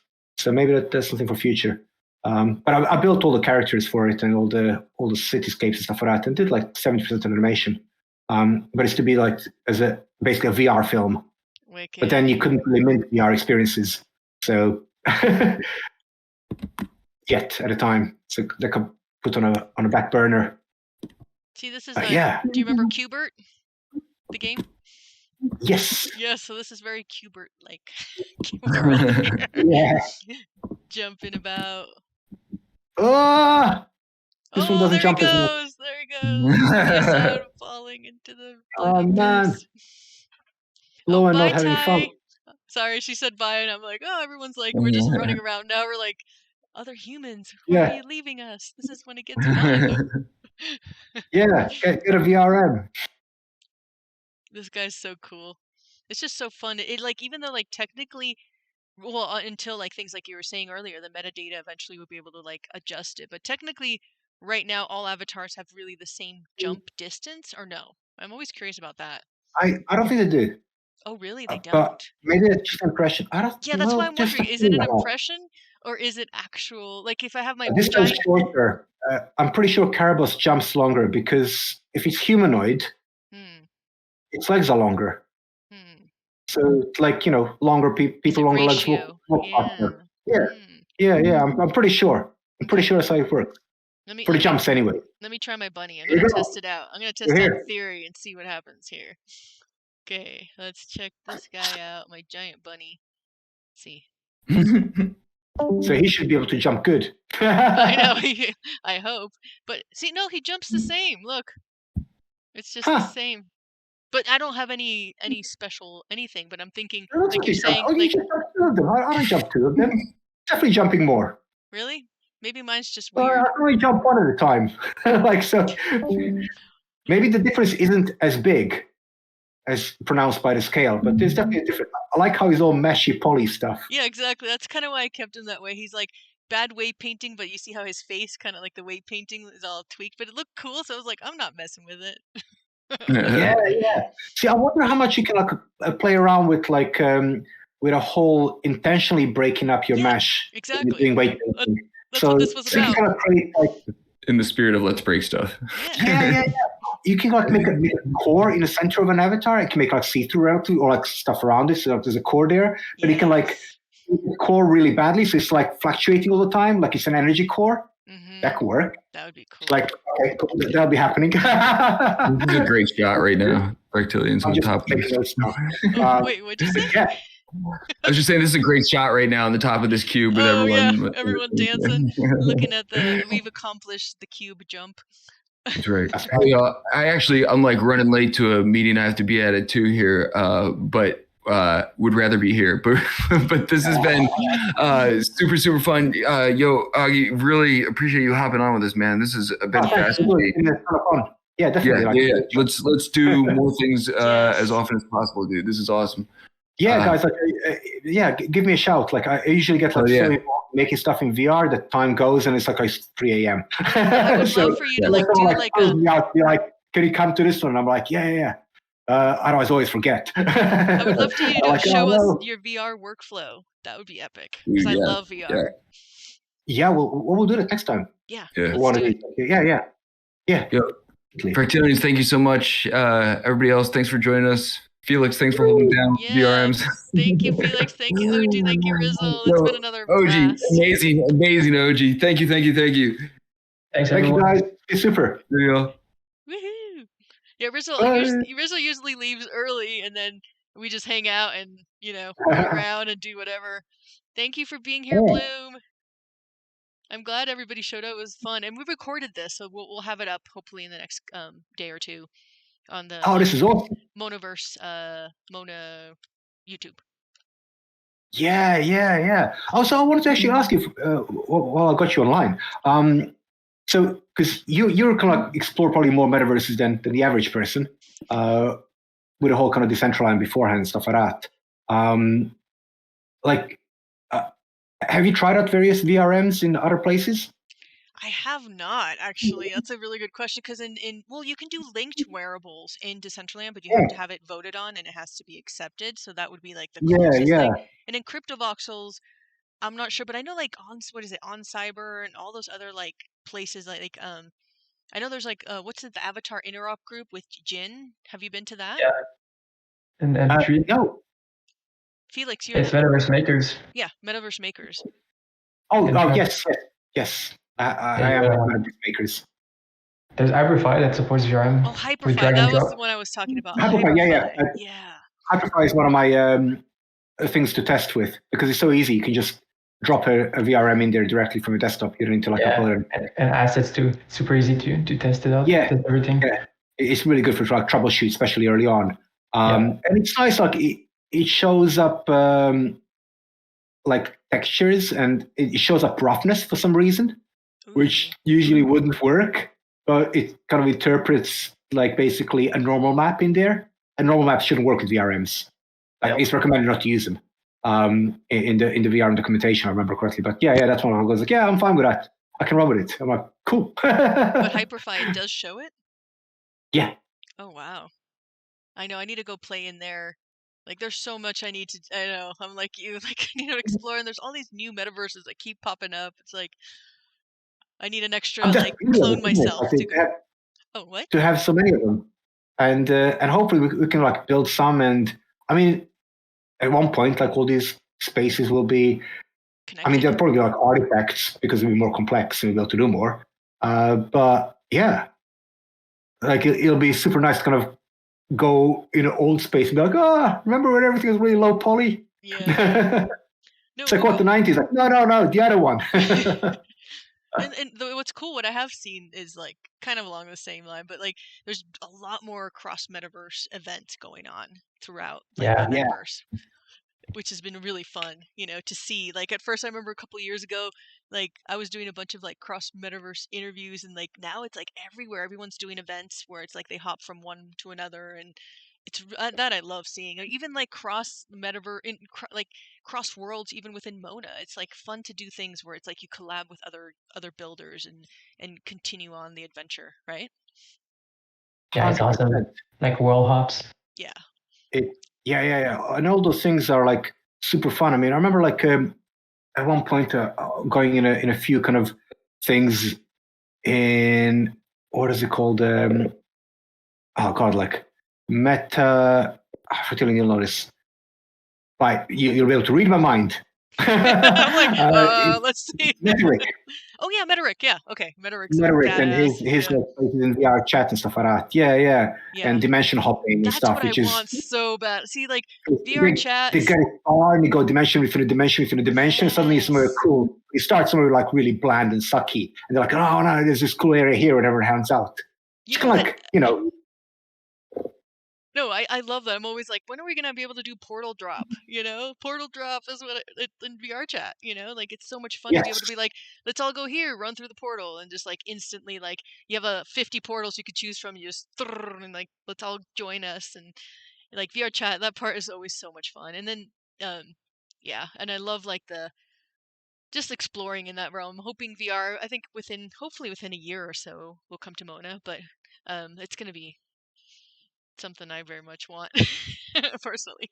Well, yeah, I'm also a little bit afraid of it now because she's like, yeah, when we are, and I'm like, I may have to like make worlds and jump into them because I have like a ton of VR assets. Just like earlier today, I was trying to kind of organize some of my files so I can download some updates on one of the rigs, and I was just finding like I've got like 1.5 on one rig terabytes of just Damn. VR made stuff. That's awesome. A lot of it's like low poly, like experimentation and stuff, but there's like some good parts in there as well. So you're like, oh, it'd be really nice to like take those and put it in VR somewhere. Because at one point we were playing around with Quill a lot in the community and making these experiences. Mm-hmm. So you can go and see the experience in VR and experience it and stuff like that. But then like Facebook stroke Meta kind of made it not quite as easy to export and import. So people kind of cooled off. Because initially it was, you're in there, you made like your little kind of VR thing and you can just literally export it and it drops it out there. Someone else can go in there and experience it in VR. And you can put them in a camera position so you can decide where they're in. They're either floating up, going up and down. You can fully gamify it, or you can make it like literally a passive experience, but you're traveling through. And I mean, like there's, what are they called? Spyro, Studio Spyro. They made like it was a trilogy. I think it's like 5 episodes now, it's made in Quill, but it's on Oculus TV, and yeah, it's probably some of the best VR storytelling out there by Send far. me the link. Send me that. That's the kind of thing like I love. Oh, you know what I recently went to, which you probably know about. I was told, Root, right? From that metaverse. Have you heard of Root? She does like a bunch of performances in VR. She hangs out a lot with Metarik, or no? Name rings a bell. Oh. Let me just. I don't know by heart. She's also part of Metaverse Crew. Oh yes. Yeah. Sorry, like she does like she has like the bodysuit. She does pole dancing. Have you heard of? I went to this performance that I think he does it maybe once a month. He performs, but he's called, what is it? Refulgent live music show, and it was the coolest shit I've ever seen in VR. It was like he's a Swedish electronic musician, and this whole like I think he has links. I need to find the links he has. He has recordings on YouTube. But like it was exactly that. Like you went into this one VR chat world, and then you're in this kind of like small thing, and then throughout the performance, it becomes all these different like crazy venues and worlds and expands and colors. Like he's a lighting, he works in lighting for architecture, so you can imagine what and he's an electronic musician, so he did some amazing light, like synchronized with the avatars, and I was blown away. Everybody in there was like geeking out. It's like sounds right up your alley. Oh, that sounds super awesome. Yeah, like if you can drop me a link, that'd be amazing. Okay, his name is Gurmerd. I'm just gonna drop you in the chat here. Studio Cyro. This is the website, and you can view stuff directly in VR. So like a link there, and it's all done in Quill, and it's very flat and it's very low poly, and it's some of the most wonderful kind of experiences.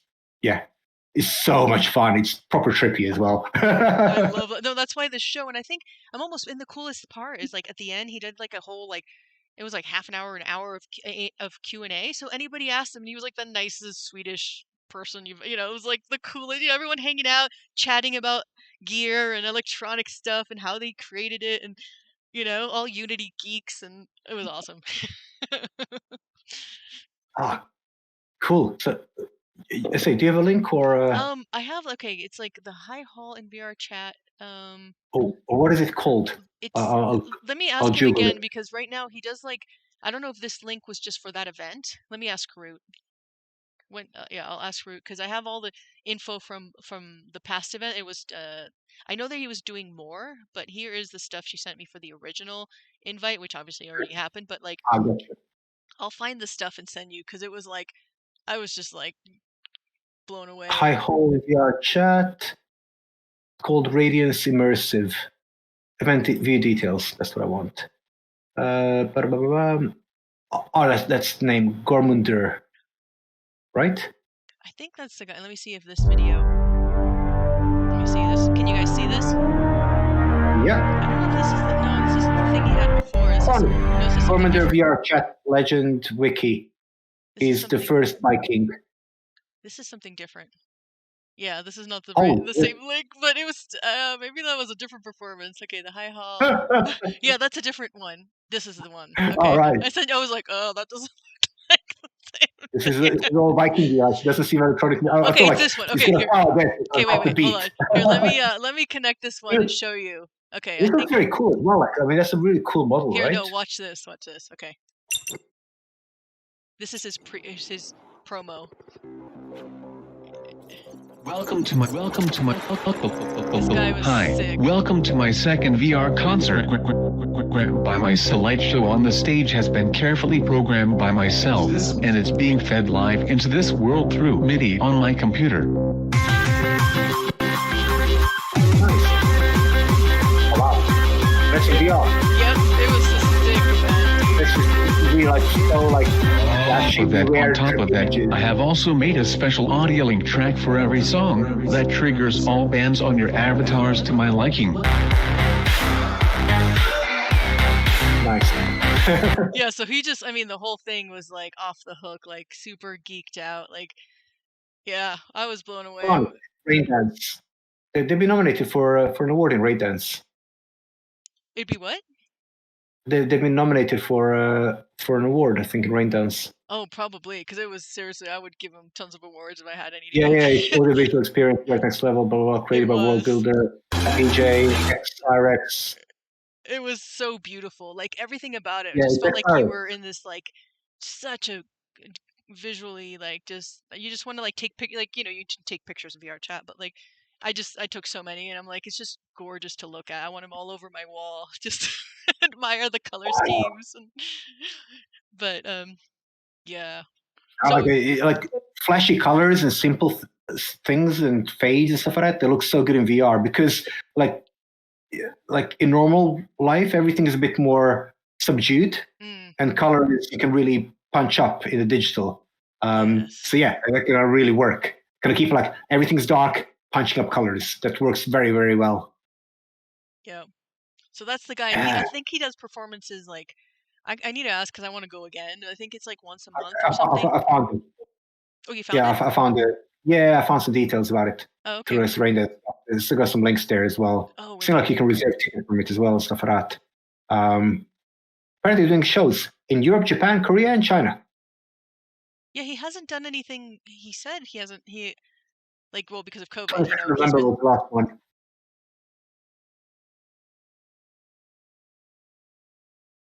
Yeah. Oh, what'd you say? I'm sorry, cut out. He had like shows last year. Oh, that's He did cool. his last one on the 22nd of November. Yeah, I And definitely. here we go. It's X Cyrex. That's his name, X Cyrex. Okay. That's his name. X Cyrex. I need to write that down so that I have it. Like X Cyrex. Whenever I talk about him, I'm like, I don't remember who it was, but it was awesome. It's like, okay, that doesn't help anybody. Yeah. No, I've got him. I've got the bookmarks. Cool. I will rabbit hole this. Yes, and tell me if there's another event. Let me know so I can go too, because like I need to like add it to my calendar of like, because I want to experience that again. And everybody there were all, again, the coolest thing. They're all like, we were talking about creatives, like really amazing creators, and they're all asking super technical questions, which was really fun. Just to hear and learn and see what other musicians all over the world were doing and doing experiences in VR and building avatars, and right up our alley. It's cool shit. Yeah, I think there's something very cool about that kind of part in specific. Like, it's like when you meet people in VR, like it's a different experience than when you meet people in usually on the web. Yeah, Do you know what I mean? totally. You see a bit more of their body language. It sounds weird, like because No, they're you more do. abstract than a webcam, but you see a lot more of it, and it kind of translates through. Yeah, you feel like Yeah, bonded. Like I know, like my experiences in VR, like with friends, it's like it's definitely more like, hey, there's a metaverse. You walk over to that, like it has that tangible kind of kinesthetic. Like you're moving, even if it's I don't have a bodysuit or anything. You're still like feel like that connection that you do in real life a lot more. it's the way our brains are wired. So, Yeah. like, we remember VR as our brain doesn't think this is digital, this is real. It just thinks this is happening, this is happening. Yeah. Which is why we remember it as memories as opposed to passive experiences. We remember that we were watching a screen and, maybe your phone was going off, maybe you were having an itch, maybe something else was happening, you felt the wind. We take all that amount subconsciously, but in VR, you don't take any of the other stuff in. So your brains go like, okay, we're here. This is reality. Yep. And somehow it feels like, I don't know, do you find that? Like, it feels like the time is a lot more compressed. Yeah. So you'll be like 2-3 hours in VR. Whoops, sorry. At a place, and you'll feel like you've been there for like half a day, like 6 hours plus. And you're like, oh, I was there only for like a couple hours. What? Like, that's crazy. It feels like longer. It's like, I went on a holiday. I went to like 50 spaces. No, it's true. It's so like, true. Yeah, which is super interesting. Like, strange enough, it's the other way around when you create in VR. It feels like you spend such a short period of time, but you spent like long. So it's like, I feel like I just popped in for an hour. It's like I spent 12 hours. Damn. Like yeah. Building it is feels compressed the other way around. Totally, exactly. When I build, it's funny because I try to spend an hour doing this a day, and then like when you're building things, that's nothing. That's like 2 seconds. It feels like an hour is like, oh my god, I spent an hour. It feels like I haven't done. I mean, not that it's like, yeah, you know what I mean. Like it takes a while to like when you're in there tinkering. But for me, like working in actual VR programs like Gravity Sketch, that to me is another weird time warp too, right? For you, I'm sure Quill has that weird sensation. Well, Quill has the extra dimension of animation. I know, that's true. I need to go in there and play with Quill. So like with my work and the things move, we'll have to like do a VR session one of these. Yes. Yes. And I'll show you what it actually looks like. It's a bit mad. I have to warn you. So things move. So I'm literally making stuff and everything around me is in motion. Up until the point that technology goes like, no, you made too much, now we're going to slow down. And I'm like, okay, by that point, I'm fairly tired and I appreciate it. But in early days of a project, like everything is always in motion. So, I'm sculpting, drawing these things and placing these techno blocks in this kind of world, and it's alive. It's moving around me. So you're like trying to kind of capture it, put it in the right place, put it over there, like it's moving, like that's not right. Like, and that's a really kind of crazy experience. Kind of feels super, super cool. So that's a cool part of the Quill. And the other one is if you're making like characters, like these kind of characters, like low poly things and stuff like that in Quill, you can animate them and they can be real life size and you can be next to them and they're moving and behaving like they're creatures of their own accord. And you're like, hey, hi. That's so cool. It's like, I have my own new friends. I just make them. I don't need friends. We all pretty much do that. Like artists, like my creatures are alive in my head and now I get to hang out with them. in another way, Yeah. like Yeah. And you create you can almost create an experience for yourself. Like I know one of my friends, like when the pandemic started out, she created like a full on like nature experience just for herself, kind of stuff. Just to kind of be able to kind of pop in somewhere. She lived up in a flat, to be able to pop in somewhere like nice and green in digital, which is like, yeah, you can draw something nice. You can just pop in there. Yep. Which No, is it's like good. your own escape room, well, in a happy, not like escape room, but like your own little meditation / escape room. Oh, weird. Look at Yeah, that. and it kind of is because it just takes all your senses off. So like they're in the basically in the unbound umwelt of nothingness, apart from like digital rain all around you, and you can make it like if there's too many things, you can make like a really dark and subdued place to kind of like decompress and chill out, or you can go the other way around and here is lots of brightness. I mean, like I tend to kind of do a lot of sculpting late at night in a darker environment because I find if I'm in a bright environment, take my thing off, I can't get to sleep at all for hours.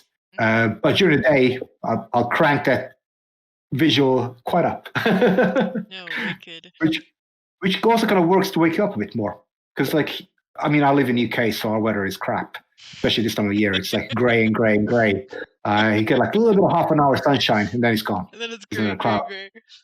See, being in Yeah, so Colorado, we get sun and snow and sun and snow. We get a lot of sun here. We're lucky. Right now it's snowing, which I love because you get to be inside. But if it was always gray, that'd be a little hard. It's nice to have a I mixture. mean, it's not as bad as I make it sound. I mean, where I live is the driest part of UK. Literally, we're the only place which is drier than us is a town next door, which is 20-minute drive. And the only thing that's warmer than us is London, because it's a huge city and it's going to be warmer. Like it's being heated basically. Yeah, exactly. So yeah, it's actually like the nicest weather in UK where I'm at. So I'm complaining because I've been here for a while. That's what part of the UK are you in? I don't really know. East Anglia. Okay, I'll have to look it up. It's East Anglia. The place is called Ipswich. There's an Ipswich in America. Okay. Yeah. People in Ipswich call it the Miami of UK. It's not really at all. UK. But it's got a harbor and a bunch of yachts. Okay. So there's the Miami. Yeah, and I mean they're not like super expensive yachts, but they're kind of like there's a lot of them, so it kind of looks a bit kind of posh-ish. But it's an interesting area. Like it's, I think they reckon it's between 3,500 to 5,000 years since it was a swamp. So the whole area was artificially created into arid farmland by people for over 1,000 of years.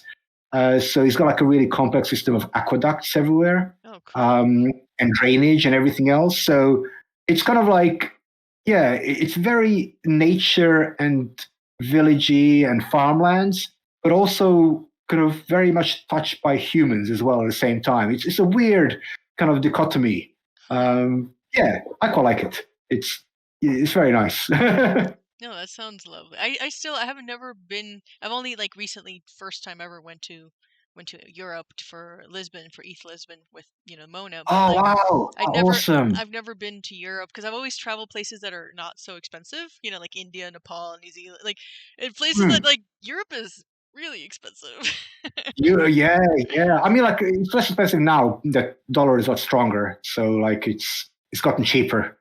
Yeah, but it's still not like Nepal. Like when I traveled to Nepal, like $5 to stay in a really nice place. That's you can't beat that, right? No, yeah, well, exactly. Like it's it's.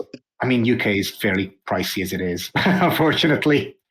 Yeah, I would have to. If I ever get to go, I'll definitely have to hit everybody up, including you. Like, okay, where to stay that isn't like breaking the bank? Because I like the countryside. I would go to the countryside if I go to Europe. If I go to England, I would love to see the countryside. Yeah, I mean, there's a ton of people here as well, though, which is super cool. Like, obviously, Madageist is here. And I know, and I got to meet him because he was in Lisbon. Oh yeah, you were in Lisbon. Yeah. It was so cool. Oh man, I wish I went to Lisbon one. Like I was thinking, like I went to the UK one, and I had like a lot of projects on, and I was like, oh, I can't really squeeze it in. I'm pretty bushed from just like the UK one, I went for like 4 days. And the Lisbon one was just afterwards. Oh, you No, should it have was just come to before. hang out with everybody. We were all there. There's a bunch of I us. know, like it's just one of those, like, I will need to go to UK one because I'm in UK. It would be bad if I don't go. Yeah. And I can't hit them both of them. So I have to make a decision. And like it's I wish I went because Lisbon is not that far away from us. Yeah, I figure it's cool. Well, next time the next thing coming up, the next one is right near where I live. It's like 20-minute drive, East Denver. East Denver, yeah. I heard really good things about it. It is. It's like, epic. Lots of different people as well. Like people seem to think it's a really cool one. They have a metaverse track this year, so. Oh wow! Yeah, I'm actually on the curation committee for people submitting to speak and stuff on that. So I'm actually going to be diving into that tonight. But like, there's a huge. It's going to be the year to be here. Like the fact that it's always been like. People think it's more just dev size. Like, no, there's a huge artistic community and amazing art. And like my friends who IRL Art Gallery, they have an NFT gallery they've had for like 4 or 5 years. They've been the art curators for the last like 3 or 4 years. And yeah, there's a lot of really cool community of artists. And Colorado in general is like the most crypto friendly state in the U.S. by far. It's awesome. Right. I mean, like I've never been. Like one of my friends actually lived in Denver for a year. From here. Oh, cool. Yeah. His sister was married to a fella who ran a hotel somewhere there. Oh, wow. I don't know the exact details, but yeah, he went over there to fly planes and he stayed with them. But yeah, so I heard a lot about Denver. Nice. I live in the foothill, so I'm more like towards Boulder, which is like nice. about 40 minutes from Denver. But like it's nice because it's near all the mountain bike trails and running trails. I sound like it sounds a bit nicer. Yeah. Denver is back near the center. Yeah, the center. I don't really like cities much, but like it's an okay city. But like I like because a lot of events happen there, so that's the only time I go in. But like I'm not really a city person. I like to be in the nature and hugging trees. Oh, totally. Like I think like a lot of people who like the digital sphere have like this strong nature side to them as well. Yeah, like I think you need to. Yeah. Like like otherwise like full on digital and then straight out for a walk. Yeah, and the thing is, like, nature's the ultimate, like, infinite resolution, trippy, fractal universe. You got to go see what amazing ultimate artist nature is up to. You're like, damn, it's cloud. some really good generative art out there. I'm pretty sure. I keep seeing it. Some good generative art in nature. Oh.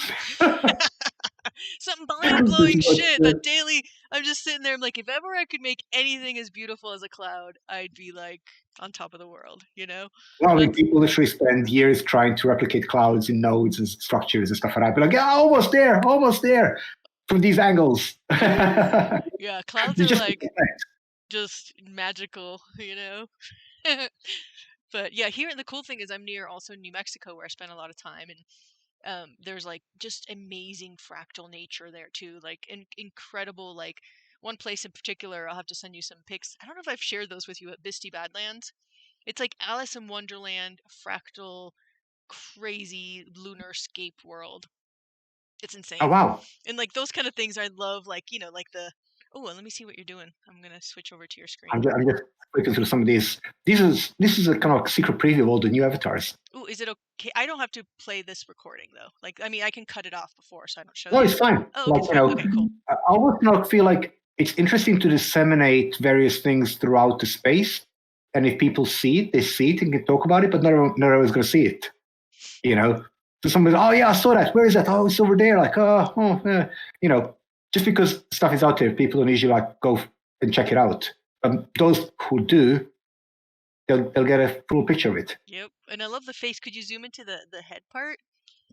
Well, the face is faceless. Oh, it looks like such a cool. Blank. It's beautiful.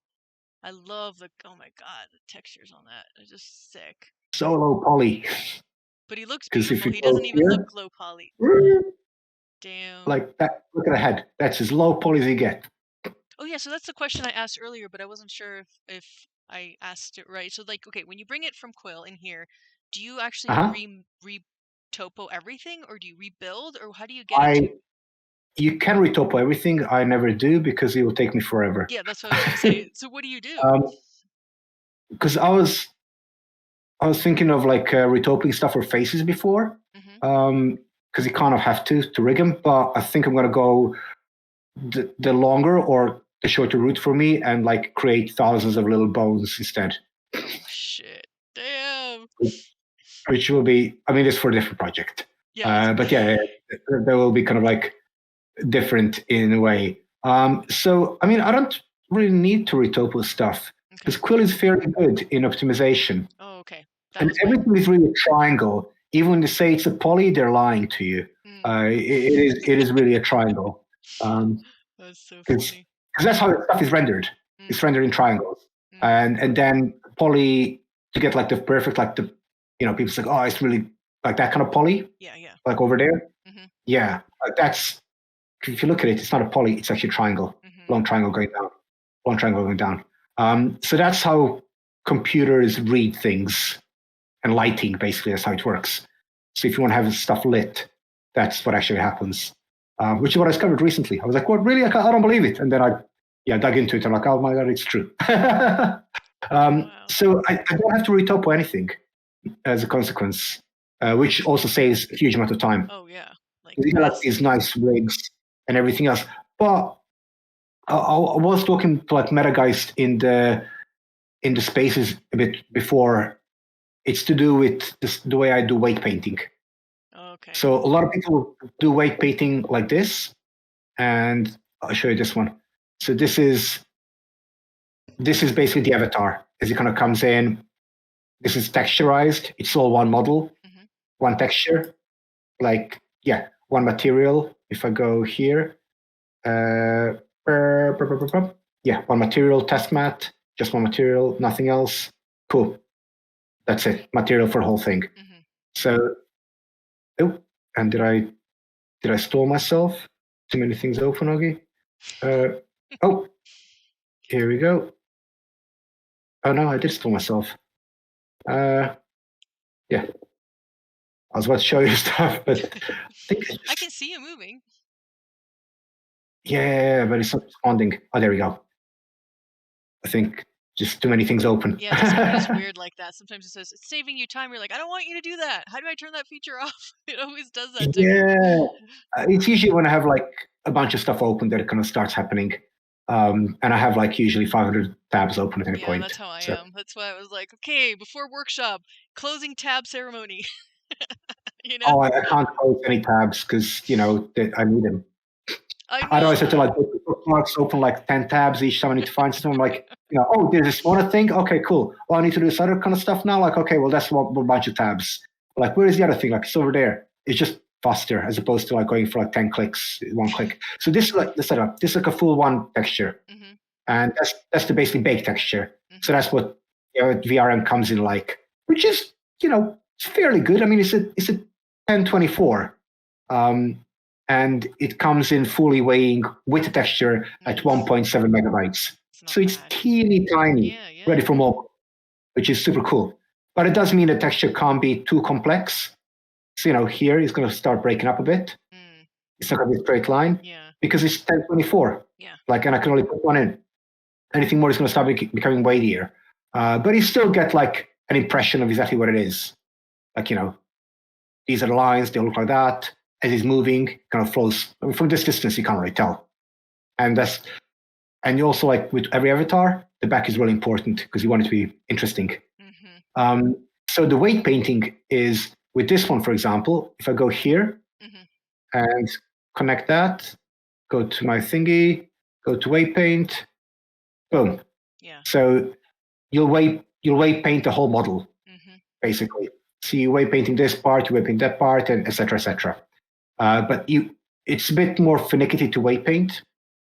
So the way to kind of get around it, and the way, because Retop was really for weight painting, and that's what you need it for, to kind of like rig it, is like a lot of my stuff is the really long way to make the really fast way. So you basically export everything. So if I go here, bam, and export every different part separately. Oh my goodness. Right, yeah. So each each part is new material, new thing. Okay. So there are like tons of new materials in the bake and stuff like that. But what it does mean is when I'm weight painting one part, and weight painting is a bit janky in Blender. I mean, it's janky in anything to a degree. You can just, let's say I'm doing this, and I'm got here. Actually, like this is a good example. So the color was done separately, so it wasn't exported with a model. And I exported it again, placed it in a position, and then weight painted it, and then jointed it together. Oh, okay. So because I need to get underneath the bottom, otherwise it wouldn't work. So I need to get that and that to weight paint. Modular, so you're doing everything segment. Yeah. So I need to like this part to be movable. I need to this part to be movable. I want. Wait a second. Where am I? Oh yeah, here. Oops, daisy. Am I right here? Oh gosh, give me a second. Right. Boom. Press the right things. Weight paint. Sweet. Cool. Huh. It's not triggering it. Not sure why. It'll tell me the example though. So I'm not sure what's happening here, but yeah, Blender does that sometimes. Things don't work. I just have to shut it down and start it over again, and everything magically is happy. Yeah. It happens to me. Doesn't necessarily do this, but yeah, unless.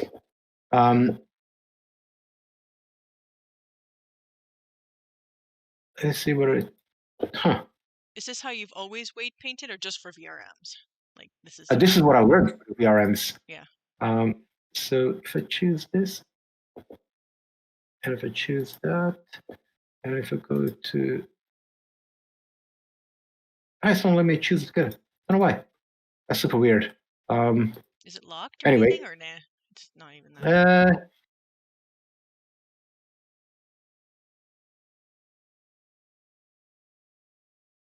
Of course. Right. Yeah. No, it's this is the one before I joined it together. Okay. So the reason why that's happening is because it's not part of anything yet. So this is the original one. Okay. So that it's kind of just saying this object is weight painting, which is a good way to explain this now. Actually, I do so many of these things that I forget what I did. So this object is weight painted, but it's not joined to a particular bone because I just took that and paired it, and that's the one that you saw later on. You should have a test module. But let's say I wanted to get at the back of this with a weight paint. It's really complex. So I'm going to keep this one separate as it is, and I'll put a different example. So I'll just do an example on another part of him, which was, we can do any part. It'll say the same thing, basically. So if I go here and weight painting, the head will do. So, let's say I wanted the head to have like a little bit of give at the back, but not too much. And I can't really get here because it's next in a way. And sometimes Blender won't allow you to kind of go behind, even when you're in a ghost mode. It'll just trip out. Yeah. Or sometimes you'll be painting something and one pixel or like one vertex will be here. I know. Yep. Let's get far off. And there's two things to do. One thing is to have a motion to double check everything. So I'll just put it through a motion and double check whether everything's correct every time while I'm doing it. That's cool. Okay, it's all correct. And another one is, boom, it can literally turn everything else off. And I'm just left with that. Yeah, that's. So I can get in all those hard to reach places, basically. So I can weight paint everything individually while being paired to the right bone. Yeah. Without any kind of because sometimes you'll be doing that and like touch something else or freak out and stuff like that. Sucks. I know, and you're like, I don't want that. Yeah, I love. Yeah. Cool. Or this is a really good hint, because a lot of times with these ones they're fairly robotic and hard surface. Some parts, so I want it to be like all red or all blue. And you try to do this all red or blue, so that's really difficult to get everything in. So this is what I found out. If you just zoom really far out and just do this, and just do that, it'll literally cover everything for one color. That's smart. And it won't miss any vertexes. It's the best way of doing it. When you need one to be I need them to be untouched, all blue, all red, usually. It's like that. That's the best way of doing it. But for some reason, when you're doing like that and cover everything, even if you increase your radius, But to the max, it doesn't do the same thing. So you have to zoom out. But if you like, you zoom the hell out and just do that, it'll do everything. That's So so it's a funny. quirk of the program. I always wonder that because I've had that exact issue. So I know, I'm like, that's a good one. You're trying to get like one random thing, you're like, what the hell? And it's that one pixel that wasn't properly weight painted that's just like random. That's right. I mean, all of them have like various quirks and stuff like that. And, but, it's cool to have like all these kind of like various other characters in there. Like this manta ray kind of guy who's got his, Cool. he's like a ninja-like character who's got this kind of because I want them all to have like a strong silhouette as well. But his head is like, bam. Ooh. So, I can see why you and Meta Guys are friends. You're both like really cool creature creators. super low poly. Yeah, super weird, right? Like it's super weird if we live relatively close to each other. Yeah, that's what I was gonna say. Does he live near you? Do you guys ever hang out? Yeah. Ish kind of stuff. He's not near enough to hang out on a regular basis, unfortunately. He's like hour and a half away on a train. Yeah. Or like 2 and a bit hours in the car. So it's a bit like, yeah, it'd be nice if he was closer. But like, yeah, it's strange that he got into VR and I got into VR and we kind of had similar life pathways and stuff. Yeah, they'd be friends. They'd be from the same universe, like from different planets. Yeah. Same universe. You'd imagine he's from from a different place. He's like, he's from France. He's like, no, he's like not far away from you where you live. Like, exactly. And in the metaverse, as I say, maybe something in the water. Maybe what? Maybe it's something in the water that could hear. You know what's really fun? Like the first time I ever did in Gravity Sketch, you can do collab, was with Meta Guys. Have you ever done that?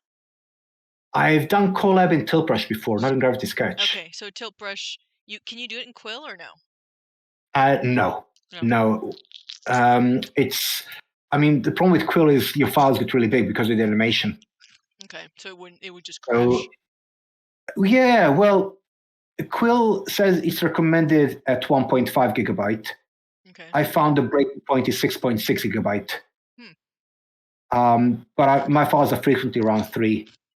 I'll push until 3 and then I'll open a new file. And then, because my stuff is so complex, which isn't low poly, that I'll usually have a project across like 20 files. And then I'll combine it together in Blender. And I'll put everything in exactly the right space. So it kind of works with all these kind of weird workarounds because it doesn't even work in Blender as it is. That's what I was going to ask. That one, I think, what was that NFT that I bought from you a while back? Like, was that all built in Quill? Yeah. And then Blender animated in Blender, or do you ever use like After Effects, or it's all Blender? Oh no, that one was actually animated in Quill as well. Oh fuck! So do you know the document that was there with it? Yeah. There's a link in the document to a VR experience of it. I need to go do that. See, I that was before I had my was it a PC world or a Quest world? A Quest. Okay, see now. Oh wait, okay. So now I could have done it then. I didn't realize. Okay. Yeah. So there's a link in there, and you can literally click on the link, and it's still there. See, it's on my ledger. Like all my ones I really like are all my ledger. So it lives in a different computer on a ledger, and so I have to go in, access everything, relink. So I need to go do that though. That's sick. So in that file, because I've got a document, and I'll not usually, but like occasionally I'll post something in there. So it's worth having an eye out. It's been a while, so I need to go see you. Occasionally I'll put like announcements, so like hordes of Cyberptera, I've just done this. So every now and then, like it's worth kind of like checking this, because as I say, like always kind of think like build not for people to see, because the thing is in this space everyone's kind of wanting, not everyone, but there's a kind of feeling of we need stuff tomorrow and we need stuff now, but there's some, or like we need to get to this point right now and we need to get as many people to see this.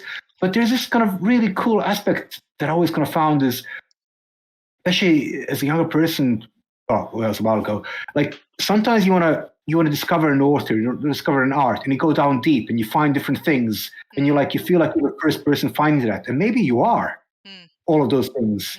And there's something cool about someone like putting up all these little kind of seeds and morsels of digital kind of stuff, and you're like, I haven't seen it. And like, comes like 3, 5, 10 years later, like, oh, that's awesome. I didn't see that. Yeah. There's something like very personal about humans and discovering art in that way, as opposed to, here, look at this art, I'm just presenting it to you. Like people like to discover things, and there's something very cool about it. So that's kind of how I feel about like my input in the kind of whole space. Like, I'm not just making stuff for people now, I'm making stuff for people in generations to come. Yeah. Hopefully they'll be like, there was some crazy dude and this is what he did. Yeah. Isn't it weird? Wouldn't that be cool? Like people in 1,000 years from now going, let's go check out the OG metaverse builders.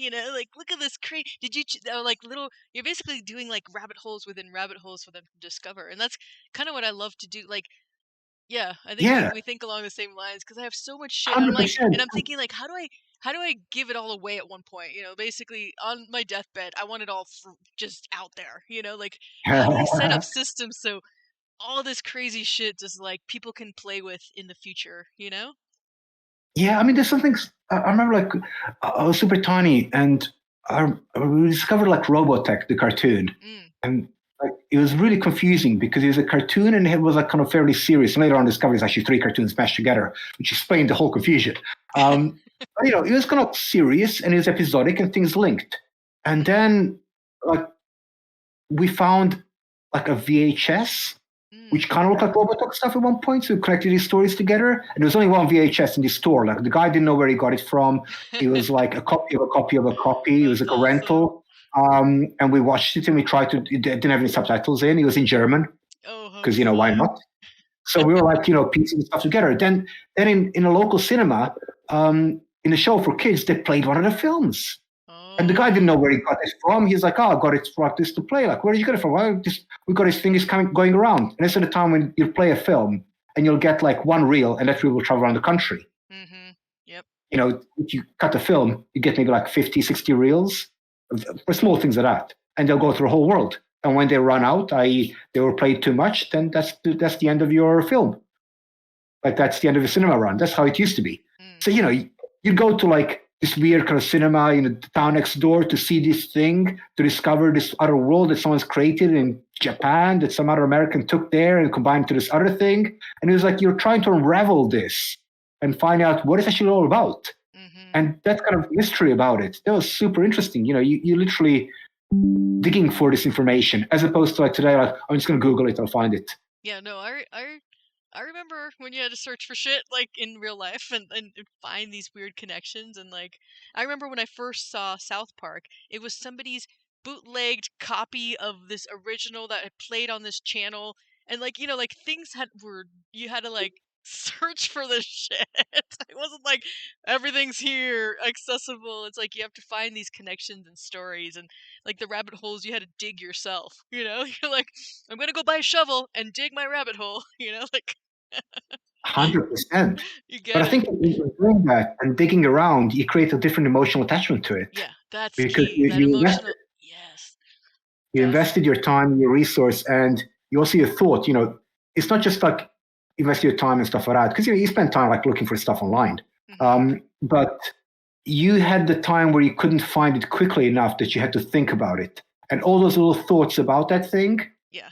They built up that world within yourself, as opposed to just getting it fed or presented to you, which allowed you to wonder and have a different experience than another person, which is how humans experience art. Exactly. We don't actually be told like, this is this, this is that. We look at it and we're like, that's a great monument. I don't know what it's about. Like, I wonder what those people did. Like, I definitely did this. Like, maybe they didn't. Like, we don't really know. Like, maybe what we think that they did, the way they've written it, maybe those things mean different things to them, which is very possible. Like, cultures are very different. Definitely. So yeah, like I always want to think of like leaving these things morsels for people to kind of like find at some future point. But yeah, coming back to Subterra, like if you jump into VR, it should be real size. So it's quite big and it'll do exactly what it does. It's not obviously lit because it's VR and lighting would break it. The Quest would heat up so much. If you ever try to open up Blender in Quest, it's when you put the lights on, it takes ages and it's so uncomfortable. It just starts getting really warm, more so than usual. It's just like, oh, my eyes are aching. No, but Like, I love that discussion you were just saying. 'Cause that's what I think about all the time. Like I love how there's tools like AI and stuff, but I think the most important thing to explore that everyone keeps forgetting is your inner metaverse world in your head. That's the infinite fucking AI. You know what I mean? Like people are like, if you always rely on external, you're missing on like the infinity within too, right? Like this yeah, crazy world that like only through these interactions, and if you actually like charging up your internal metaverse building brain, that's when like these crazy connections happen into the infinite, because we are in the infinite, living the infinite right now. We're in infinity. We just happen to be in this like time capsule, you know what I mean? Like it's like we're in it, we're connected, and might as well fucking explore it. And like it's some magical, yeah, I don't know. 100%. I think like it's interesting. Like a lot of VR creators have a similar kind of view. You kind of explore the Umwelt, which is like I think is it Freud? It's a psychological kind of saying like inner world basically. Yeah, the So you have like psychonaut, right? yeah, exactly. So you're kind of exploring your inner Umwelt when you're creating these things, and because like we have these archetypes that go beyond our culture, we kind of tend to have these certain homocentric similarities to all these things, which is like, someone from Germany doing VR stuff for some reason tends to do similar things as I do, even though there's like a 20 years age difference. It's not like generational. There's different cultures and cultural. And, you could say like, people who tend to do VR are like people like that. Maybe there's that, but that's still homocentric. So yeah, like it's interesting that people had lead to like these fairly shamanistic experiences of that kind of world creations and everything else. And I think it's because of the nature of it.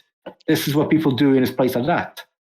And there's something really cool about it, which is, yeah, as I say, like it's the ultimate fantasy world. Yeah, and it's a great thing because now we can port our inner into the outer in a way that wasn't. It used to be like insanely expensive to like have these tools, and now the fact that like in 20 years what I've seen shift is insane. What an individual like me sitting here can do, you know, with Oh, yeah, yeah. right? And it's I like, and you can bring your friends, and it's like, some people do lucid dreaming, astral projection type shit, but I'm not very good at that yet, right? Like I want to be able to like, here, friends, come here, join up, portal drop, go to my world, like. yeah, no, completely. Like it's, I mean, like I think even as a small child, definitely, but even as a young man, like I never thought that I will live long enough to be creating stuff in VR. Yeah, no, I agree. I feel I the didn't think same. I'll die young either. I just thought like, maybe when I'm like 90, something like that will come along, and I'll be like, oh, isn't it nice? But I never thought like, yeah, I'll be like in my normal prime, and I'll be like making stuff in VR. Like I didn't think that's an option. Like I didn't think it's an option like 15 years ago, let alone when I was like 8. Jesus. No, it's true. Like right now, it's like, yeah, that's the one thing that like when you seeing like how much has progressed, and I just imagine in 10 more years, it's just like, fuck, it's already every year things shift so much that it's like I'm just like stoked by all the power that like an individual, and with the power of YouTube, I can just teach myself. I don't have to like. I remember when I started learning all this shit, like the University of Colorado way. I started, like the program, the technology, arts, and media program that I was a part of was like the first year they ran it, and it was like in this like beneath the CU stadium in like a total shitty little dungeon. Now it's like a huge $5 million building with like PhD programs and everything. Back then you had to search for it, like we're talking about it. You're like, you had to find this one flyer put up in this random geography room, and it talked about this cool new thing called technology, arts, and media, and it's like now it's like, damn, all this stuff is like anyone can access it. Before it was very few people who were geeks like us who love this shit, like sharing their information, or they were, but it was harder to get, right? Like it was really hard to connect with others in the world. But yeah, it's just, so I very much appreciate all the tools that like I still have so much to learn. I still feel like I know nothing, but I'm willing to give it a go anyway, Oh, 100%. Like, I mean, the thing is like, also the more there is, the more there is to learn. Yep. I was talking about the Rococo and the AI, and been playing around with a little bit of stable diffusion on a rig, which is interesting. And yeah, like it's almost like the learning never stops. Mm-hmm. It's from these this whole kind of VRM has been like a massive learning curve. Yeah, and I still have Kind to of- like my VRMs have been so basic. I've done like a few super low poly ones and then messed around with that silly VR one and just done but I really want to dive in and play with like spring bones and everything that you're doing is just like it's just so cool. I haven't played with any spring bones yet. Because I was trying to get these at as high poly as I can get, under 20. But in order for them to kind of like be more interoperable, I had to basically give up on a lot of other stuff. Okay. I was wondering about that. Yeah, because like each spring bone isn't a lot, but it'll add to it. Yeah. And you can't have one, you usually have to have two.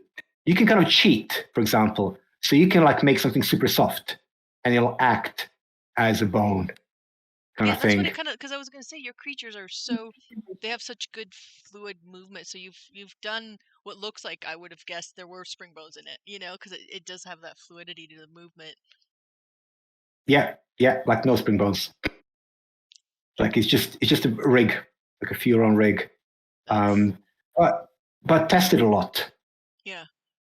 So yeah, because I mean, like it would just make it, because it's already hitting like close to 20,000 triangles. Yeah. And but I kept everything else low. So the file size is super small. It's only got like one texture, etc., etc., etc. So each one is like, it should be like when it's done, like between 1.6 to 2 megabytes. So basically less than 5. With the other stuff, just knowing how I work best small when I have a limited palette. And if I start giving myself unlimited palette, I end up with Charismos and Karakora and there's polygons. We know what happens when you have freedom. Yeah. Like I know how I work in that way, and they just wouldn't function. And then I'll spend like ages trying to decide what I can take off. And that's as opposed to what I can add on. And you don't want to have to take off.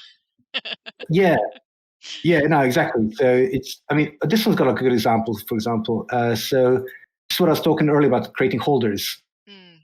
Right here, like we have a character which has like this thing that is basically a crown. And in order for the crown to kind of be rigged within the head, as opposed to I just got a crown holder. So I rigged it with a really big head. And then literally just take that off. And we got like this empty space. Oh, okay. I'm just going to sci-fi setting. And yeah, she's just checking her wrist. That's so cool. And Miximo makes it like hey, what's up? You've been quiet the whole time. Yo. I was wondering. You've been listening to our rambles. I'm actually very interested in the thing that you guys were talking, because everything was so inspired. And to be honest, it's like I really vibing right now because the whole point to be an artist and that kind of stuff is like most than just a content creator. I really don't like too much that word, but anyways, like an artist most of the time is like like a kind of philosopher of some kind. Yeah. And I really love what you guys are talking about. I'm just drawing here, but just like listening to you guys is like very, very cool. And yeah, like I really like to be part of these kind of conversations. I mean, just listening is just fine for me right now, but yeah, I'm really, really interested in what you guys are talking. Obviously, like I'm also interested in the like a VRM avatars and that kind of stuff. And that's the main reason why I'm here. But yeah, Sweet. like do you know like what's the best place to start this thing? Like start the journey or something? Oh, I mean, start building this is or a pretty good night. Or to start doing what? Yeah, so okay. I am a character designer, mostly 2D. Nice. Yeah, like I use ZBrush, but I have to learn Blender. So yeah, basically I really want to clean up like make the retopo in Blender, and starting from there, it's like learning a little bit of animation, that kind of stuff. I mean, to summarize everything, is like I'm just need to learn Blender right now, but yeah, like while I'm doing so, is like I would love to have like a kind of a playlist to have like this is step 1, step 2 to make a VRM, that kind Yeah, of we have stuff. that. Well, through Mona, like that's what the Mad Empire has. I'll send you links. Yeah. You are to all of this because he has created an amazing tutorial for that. And what They we are do, super short as well, Yeah. which is great. They're like literally like, and he's very concise. yes, And yeah, they're literally like, I think his longest one is like 12 minutes. And he's very concise with his info, because some tutorials you have to watch 2 times speed because, all are waffle. exactly. We're trying to find out, how do I do X, Y, Z? And they're like, blah, blah, blah, blah. Like, yeah, but how do I do that? Like, I don't want to be here for all the time. Because sometimes you have to rewatch it 5 times to get it in. So like, that's yeah, they're really good.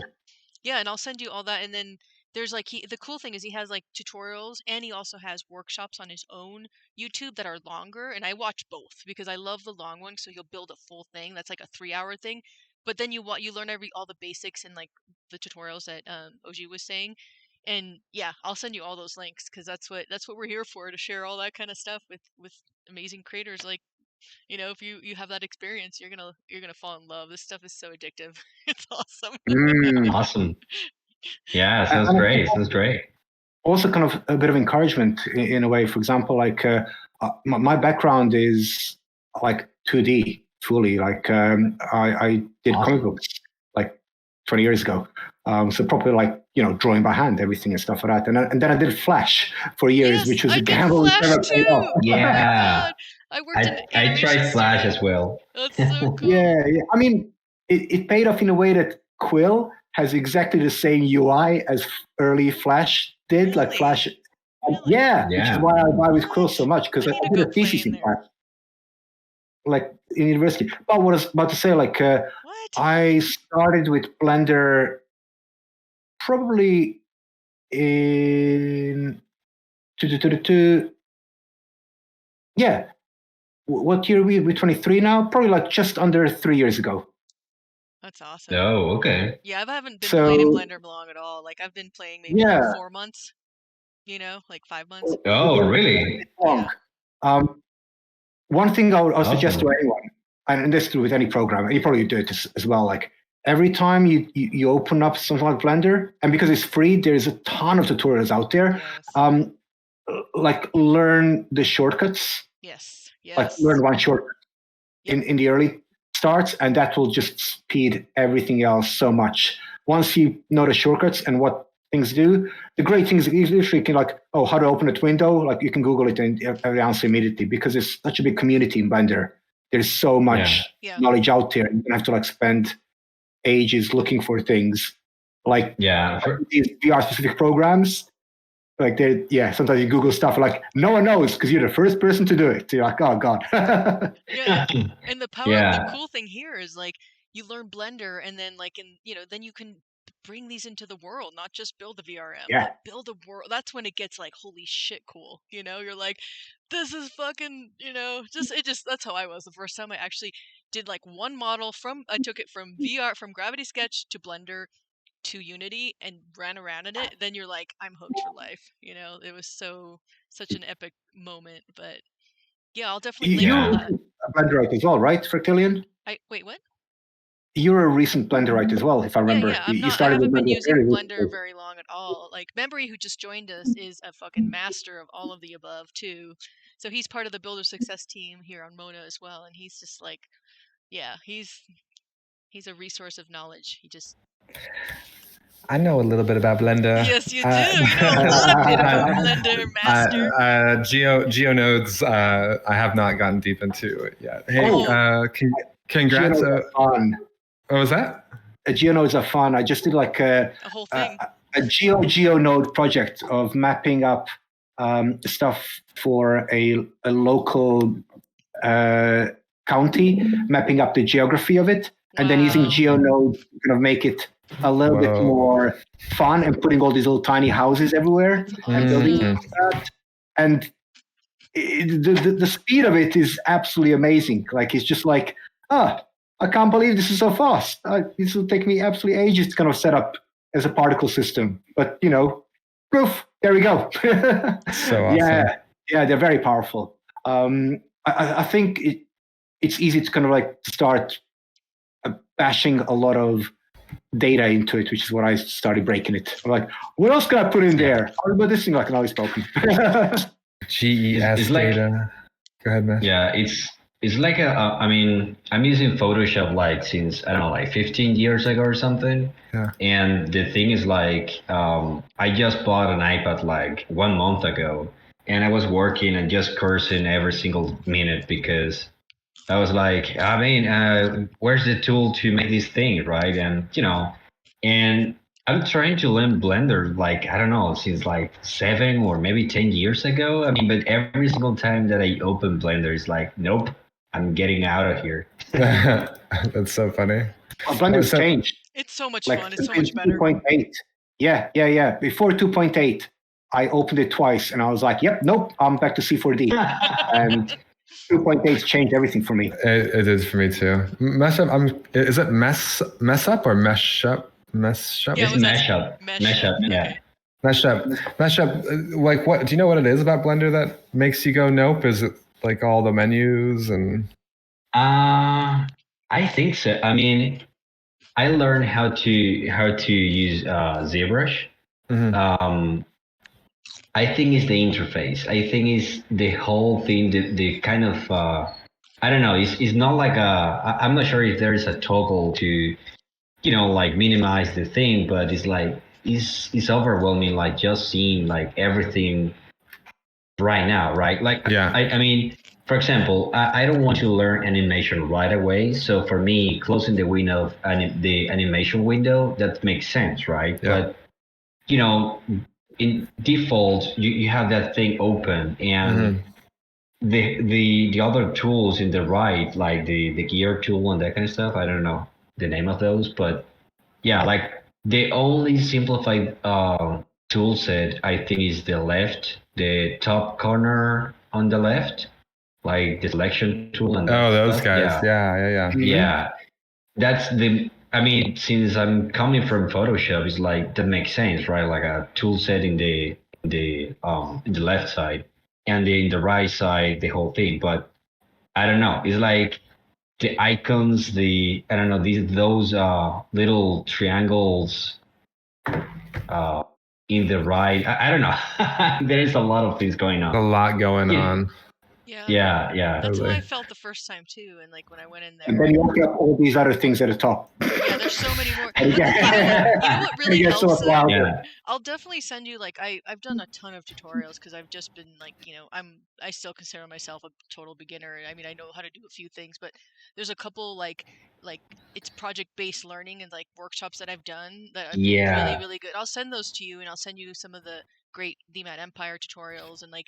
But like some of these that have really helped are the one where like, okay, here's step 1, we're gonna build this, and we're gonna go through everything, and along the way, you're gonna learn all these tools, but in a fun way. It isn't like let's learn this tool and then let's learn this one. It's like let's build this thing, and we're gonna use these tools for it. And that's helps me a lot. It's like that is maybe one of the other reasons that I haven't learned Blender so far. It's like. For me was, okay, I want to do 3D things, right? Because I learned ZBrush just because I wanted to make 3D printing and that kind of stuff. Okay, I learned ZBrush. But then with Blender, I got the, I don't know if the necessity, but I got the itch, right? Like 2 years ago, maybe 1 year ago. Yeah, 2 years ago. Like, the whole thing with the VR and the metaverse and that kind of stuff, I was like fascinated by that thing. And I was like, okay, I really need to learn this thing. So yeah, I think like I had to maybe like summarize what is the thing that I want to perfect, I really want to learn, because it's not all at once, right? I mean, for me, for example, it's just modeling, maybe sculpting because I'm coming from ZBrush, and then making the retopology and that kind of stuff. But after that, I mean, the whole thing is going to develop. But yeah, maybe it was because I was like seeing these tutorials where people make the whole thing, and then the textures, the baking, all that kind of stuff. I was like, no, there is no way I'm learning this thing. Totally. And I think like the third thing, and sorry for interrupting, is like is the community, right? I mean, learning alone is quite hard, to be honest. Do remember to share your journey so far. I mean, with I don't know, it's something different when you're learning with some people. Like, okay, this should be like this one, and that kind of stuff. Yeah, it's fun to be in a community, and also people that like understand and can guide you and can help you and inspire. Like I think that really, really helps. Personally, it's helped me a ton to just be around people like OG and Memory and the Mad Empire who are doing stuff that I want to learn how to do, and then obviously like creating a lot of the tutorials they've done that are really helpful and meant for for advanced as well, but also the beginner, trying to help that person who's entering. That's how I got into Mona. Was the first Renaissance build-a-thon, and just been like, oh, this is so complex. Like, I could never learn Unity by myself. I don't have enough time. But then all of a sudden there's like 20 or 30 or 40 other people learning at the same time in the Discord, hitting the same road bumps, feeling frustrated, hanging out in the voice chat, griping about everything. Like, it was super awesome. The reason I asked about Blender Meshup was I wondered if you knew about the quick actions menu and how to add things to that, because that's a pretty magical thing. No, I'm literally in step 0 right now. It's like just open Blender. I didn't know even how to grab things. Right? It's like hitting the G keys. Like what? It's like what I have to press. What I have to press the G key, right? Yeah. So are you learning Blender now, or you're waiting for the moment when you're gonna start? No, I mean literally right now I'm just drawing, but like in the next month, hopefully I'm going to start learning Blender from scratch. Yeah. Okay. Yeah, because I've got a couple tricks that kind of help. I think one being the quick action menu. Would love to show you those when you're ready. Yeah, for sure. Thanks. I think the next week I'm going to start the journey. I mean, set aside like 2 hours per day and starting learning this thing, because it's worth I know, like, it's worth it. Yeah. And then when you start, the thing is you start, and then like it'll inspire you to be like, oh, I want to do this and this. I mean, I have like a list of like hundreds of tutorials that like the rabbit hole of like excitement. And I'll definitely, like, right now I'm going to start, I'll DM you and friend you and send you these links so I don't spam. Yeah. Okay. So just in case you get a friend request, you're going to be like, who is this? It's just me. I'll do that right now. I'll send you a couple. No worries. I'm just sending the friend request to all of you guys. Oh, cool. Awesome. Yeah, OG and Memory are amazing. They're like way above my level, but it's also I can relate to you because I'm just in that. I'm still like learning and growing as a Blender noob too. So it's fun to share. This helped, like I didn't understand that too, and that's how I felt too, Memory. Like when I came in, it was like there's so many tabs. It's really not learning one software. It's learning every single tab is like a whole new software you're learning, because right. Yeah. I would say like another thing is that I found very useful. Like you can start dabbling, but it's only really when you do like a project that you really scale up your learning. Yes. And that project could be literally a weekend project. Yep. One evening. But you say like, I want to do X, Y, Z. Or I say like, I want to take a sculpt from ZBrush into Blender and light it. And like keeping it simple, breaking it down. But you have like one thing that you try to achieve. When you're trying to do that, then all the other things are starting to kind of like fall into place. And you're not going to learn everything immediately. I mean, I don't know everything yet. Like, I've literally learned UV recently, how to kind of start skinning properly UV and stuff like that. And I'm like, oh. And she was like, oh, this seems really complex. And I'm like, yeah, super easy, very inconvenience. But yeah, that's kind of how it sips in. So having a project like to do is really a good way of doing it. So, doing something on use your personal project, like I want to do this, I want to run it through Blender.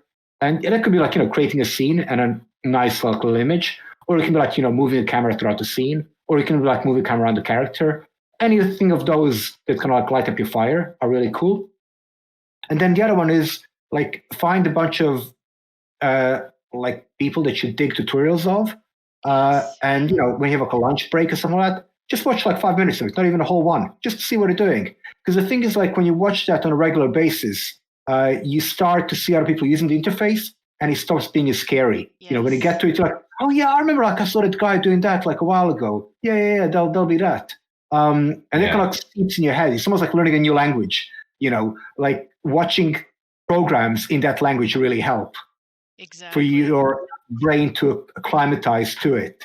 We call it your ear, but it's really your brain. And it's the same thing with learning a program. So, watching other people use a program, and, that's what it's like, find someone who you resonate with. I like, I like their humor, I like their whatever kind of works. And there could be someone doing a really simple tutorial as well. You don't have to like jump in deep, because there's like few German people who do like some crazy like node tutorials, which are super fun. Or like Erindale, who creates Van Gogh pieces out of nodes. But they are like intense. Yeah. But there's some people. Initially I was looking at like people making stuff for beginners. You obviously like Blender Guru, like Ducky 3D and stuff like that, which is like here's a really simple sci-fi scene you can make in 10 minutes. Great, Olaf is really good for stuff like that. Like here's how you make a smoke trail in like 3 minutes. Like cool, it'll take you 15, but that's a tiny project, and you're like, oh, with this character, I can get it moving around, get a smoke behind him. And suddenly you're building things. And then all those things will kind of start coming together. They have like a project, and you're like, all those things come together. So you open up 3-4 tutorials, combine them together, and voila, you're making stuff and inventing new things. Like it's, I think the initial stages are quite scary in a way, but also they're really fun because it's an unexplored area, and you never know what kind of creator you're going to be with extra tools you're going to have. Yeah. I think like even the terminology is even daunting, because you don't know like everything, like all the names of the tools or even the actions, or I don't know how even explain the thing, right? Because it's like, okay, this is a poly group, this is a like whatever, and it's like what the hell is a poly? I mean, I know what is a poly group, but it's just an example, right? And the thing, right, exactly as you say, it was like I was just playing some Blender videos, tutorials, and they're talking, and just having the repetition of, okay, this is a poly group, this is whatever, that that kind of stuff is like, oh, okay, I know where's that tool located, and that kind of stuff, right? So yeah, it's just because every kind of like program has its own terminology. It's unavoidable. Like, you always have to kind of these words, but it's kind of like what it means to you. So unless you work in a studio, as long as you know what you're doing, that's what's important. It's only if you work in a studio with lots of other people that you need to have like a shared understanding of things. You need to like share files and stuff like that. But I mean, that happens very quickly in those cases as well. So it's the nature of it. This has been awesome. And my question. I'm so glad you spoke up. The whole time I was like, I wonder if Meshup is listening. I'll probably just think that in the background. I do that usually. I do that a lot too. I just sit in and listen to all the people. I'm like, I do it all the time. Yeah. I was just noting, I was just noting that everything you guys were talking is, like the philosophy behind the things that you are making and all the thing. I was just noting, I was like, yeah, I have to say hi. That's it. Well, sometimes we've got to push hard through it. Yeah, well, just thank like you. just like Baros is pushing right now. Thank you for speaking up. Yeah. Yeah, and I really appreciate the help here as well. I really appreciate it, for sure. Oh, no worries. Like, it's great. I think it's probably useful because like we have like a bunch of different skill sets like right here. So like we're all a different pathway, well, different point of the same pathway, effectively. Yeah. Doing different things. So having that kind of like that wealth of experience is always kind of useful. because yeah, like I mean, I found it 3D intimidating for years because I was like, should I do CG in uni or should I do Flash? I'll do Flash because that program is going places. It's like you know what is funny? I was trying to learn like I don't know, like 15 years ago. I don't know how much, but I was trying to learn JavaScript only because I wanted to make more complex things in Flash. That was the only reason. that's usually the best way to learn when you have a task to do, like a mission, a project. Like I want to do this, so to do this, I need to do that. It's like yeah. That's usually kind of how it works. Like it's every time that we kind of like start thinking like, well, I need to know this and this and this, and then suddenly you have like a really long list, and you're like, man, I'm not going to learn all these things. It'll probably take me a long time to kind of get to grips with them.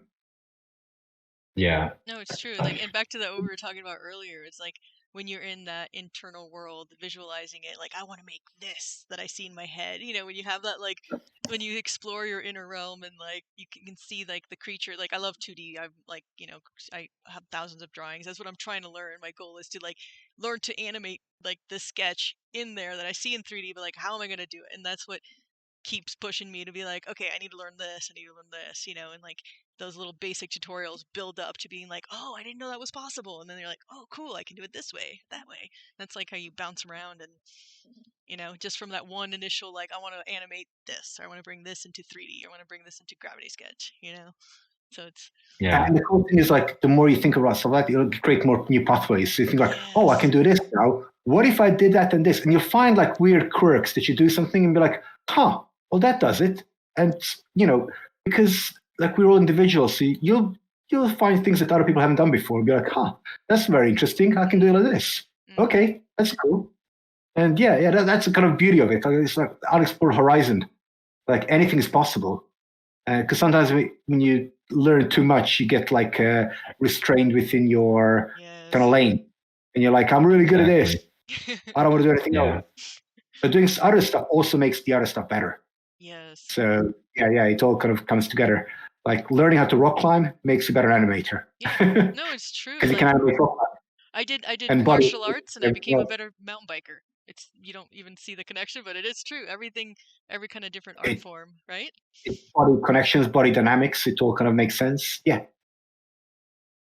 It's a full linkage. I think like that's because, you know, like some of the time, like the brain shares like the same region of activity in this. I mean, we can't see it because those are like a different activities, but they share like something in common. Like for example, extremely focused in one thing, or I don't know. That's just an example, but you know. Like I don't know how to relate the mountain bike with the other thing, but it worked for you, to be honest. Well, it's you know what it is? Flow state. In mountain biking, you get the flow state that we get in creation and also in movement of martial art. The movement and body motion is the same in balance, and in art, there's like that word balance and the flow. It's like that. It's all flow state, really. I mean, when I studied like martial arts before, it was like all about body kinetics. So basically, everything's linked together. If you want to throw a strong punch, you're throwing it from the ground upwards. Yep. If you want to like move another force in a different direction, you're moving your entire body. So everything's connected, and that cannot translate through all the other sports or activities. It's physical. It's the same thing. You're using the same tool, which is your body, as it kind of translates through. But also by doing all those things, you train your mind how to have kind of neural memory. I.e., kind of muscle memory and stuff like that, which goes to the arts. You can create muscle memory by drawing and stuff. That's how we learn to draw. We create these drawings and we create effectively kind of schemas within our mind.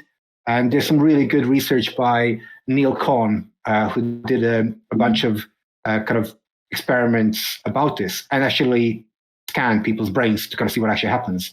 That we actually create schemas in our mind that we reproduce in our drawings, almost like templates and stuff like that. And, you know, you kind of like a record, you repeat it. So we have like the muscle memory, like a neural memory as well. So it all makes sense.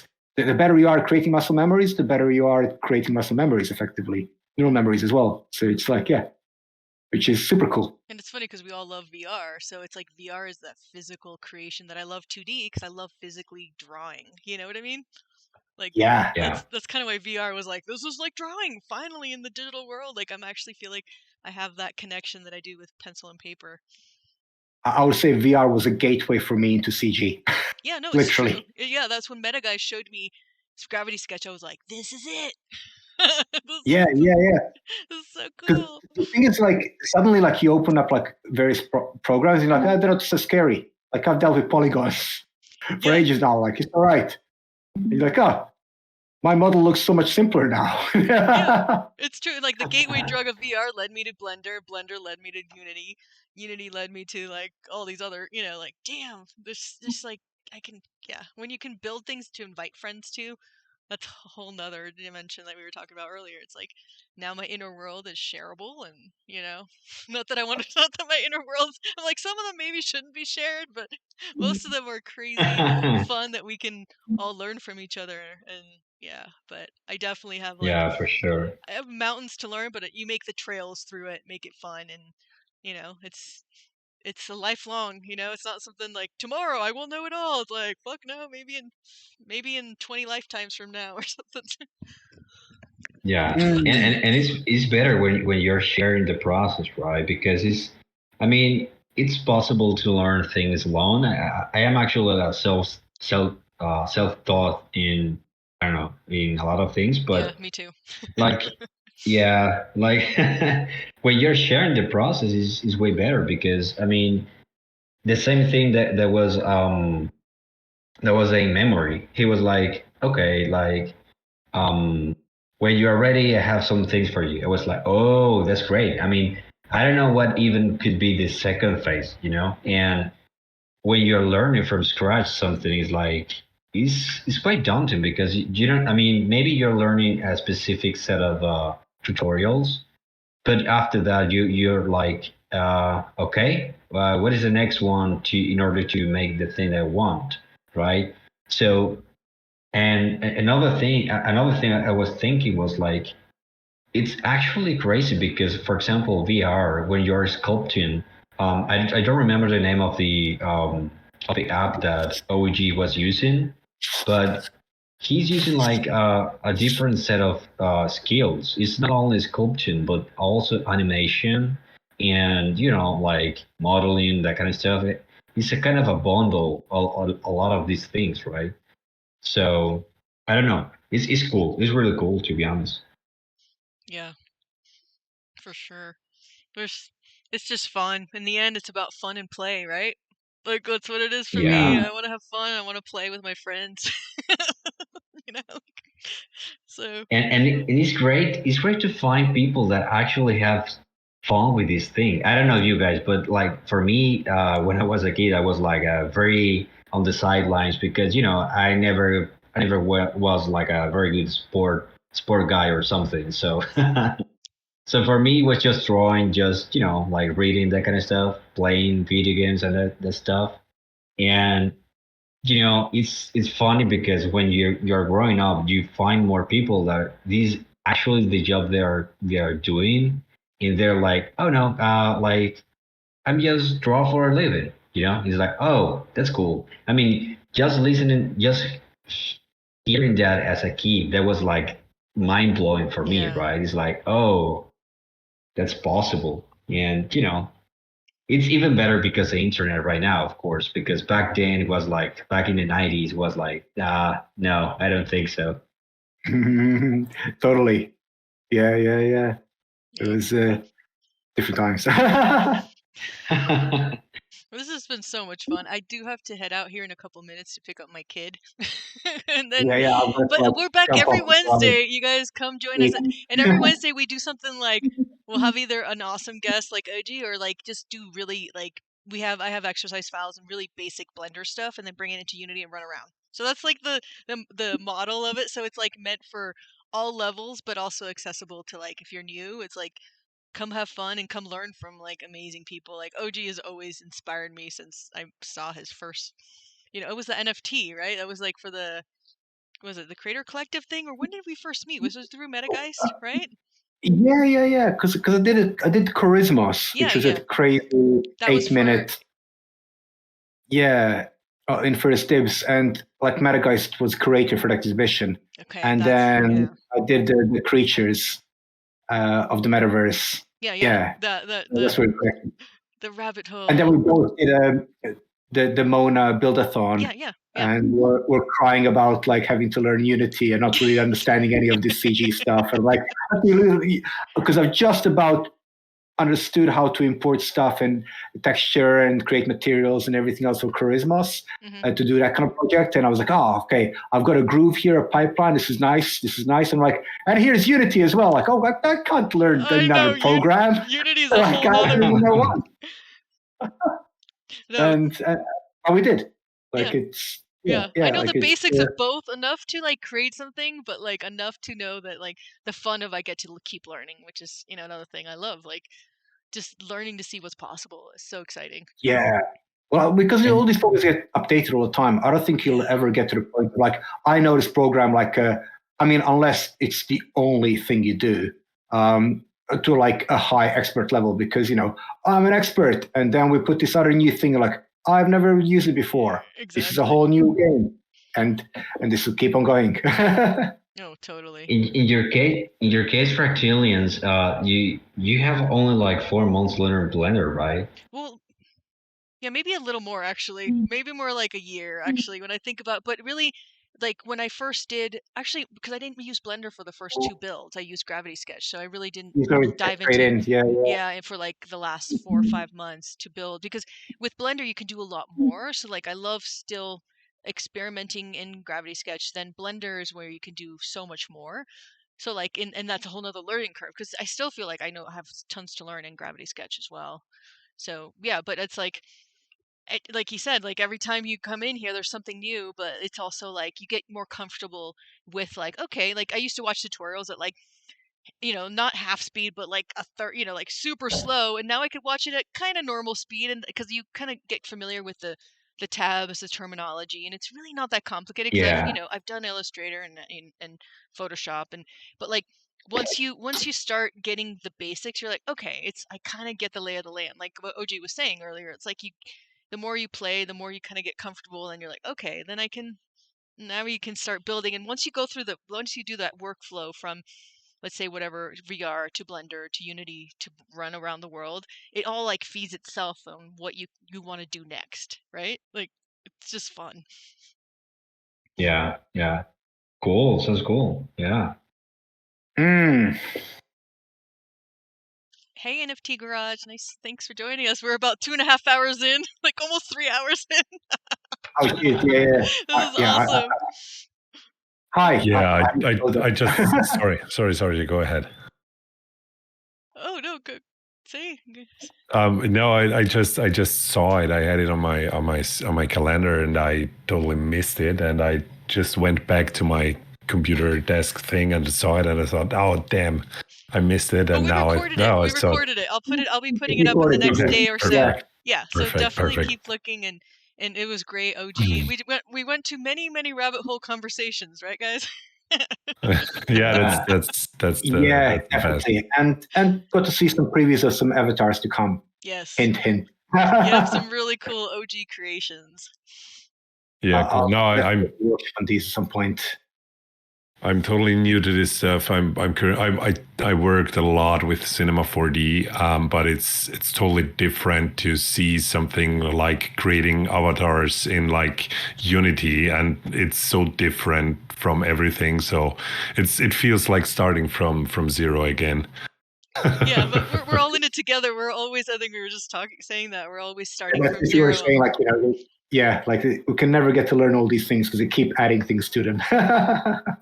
Yeah, I mean, and it's there's so many small things. I had a great talk today with the Met Empire. Yeah. He totally awesome. He helped me out because I created my first avatar and it wasn't working, and then I just realized that I just downloaded the wrong version of this VRM Unity thing. There are two on the GitHub page. There's this Unity VRM and VRM, and they are different, but they look the same, and stuff like this drives me crazy. Yeah.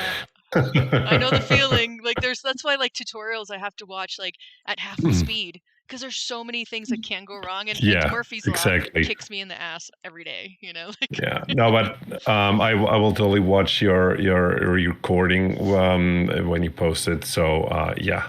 And next time I hopefully will join at the beginning to get the full experience. The full madness that we do here every week. No, exactly. No, that's great. That's what I was talking about Meshup about the Mad Empire tutorials. He has great variety of tutorials on the Mona website, and also his own YouTube channel that has the longer form workshops that are really useful and really fun to follow. Yeah. Yeah, it's great if you find great tutorials. It makes way more fun to learn something. So yeah, that's totally right. Cool to watch you work, OG. It's mesmerizing. I know this is why it's fun. Like some of the other Discords that we're a part of, like Metaverse Makers, and like just when people are building and like share screening and everyone's building together on their own shit and talking, it's fun. Yeah, usually when I get into work, I get very silent and very intense, and then I play some like really loud Japanese metal. Sounds like OG.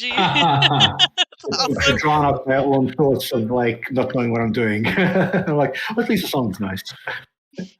Oh, wicked! Very cool. Yeah, it was good, but yeah. Cool. Well, this has been awesome. Thank you very much for inviting me. I am so stoked you were here. Thank you for being here, and congrats on your drop. And yeah, I can't wait to see your next stuff. And you're always invited to come in and hop in and just the next chat. one's gonna be like next VRM. So we'll keep doing this for next 12 weeks.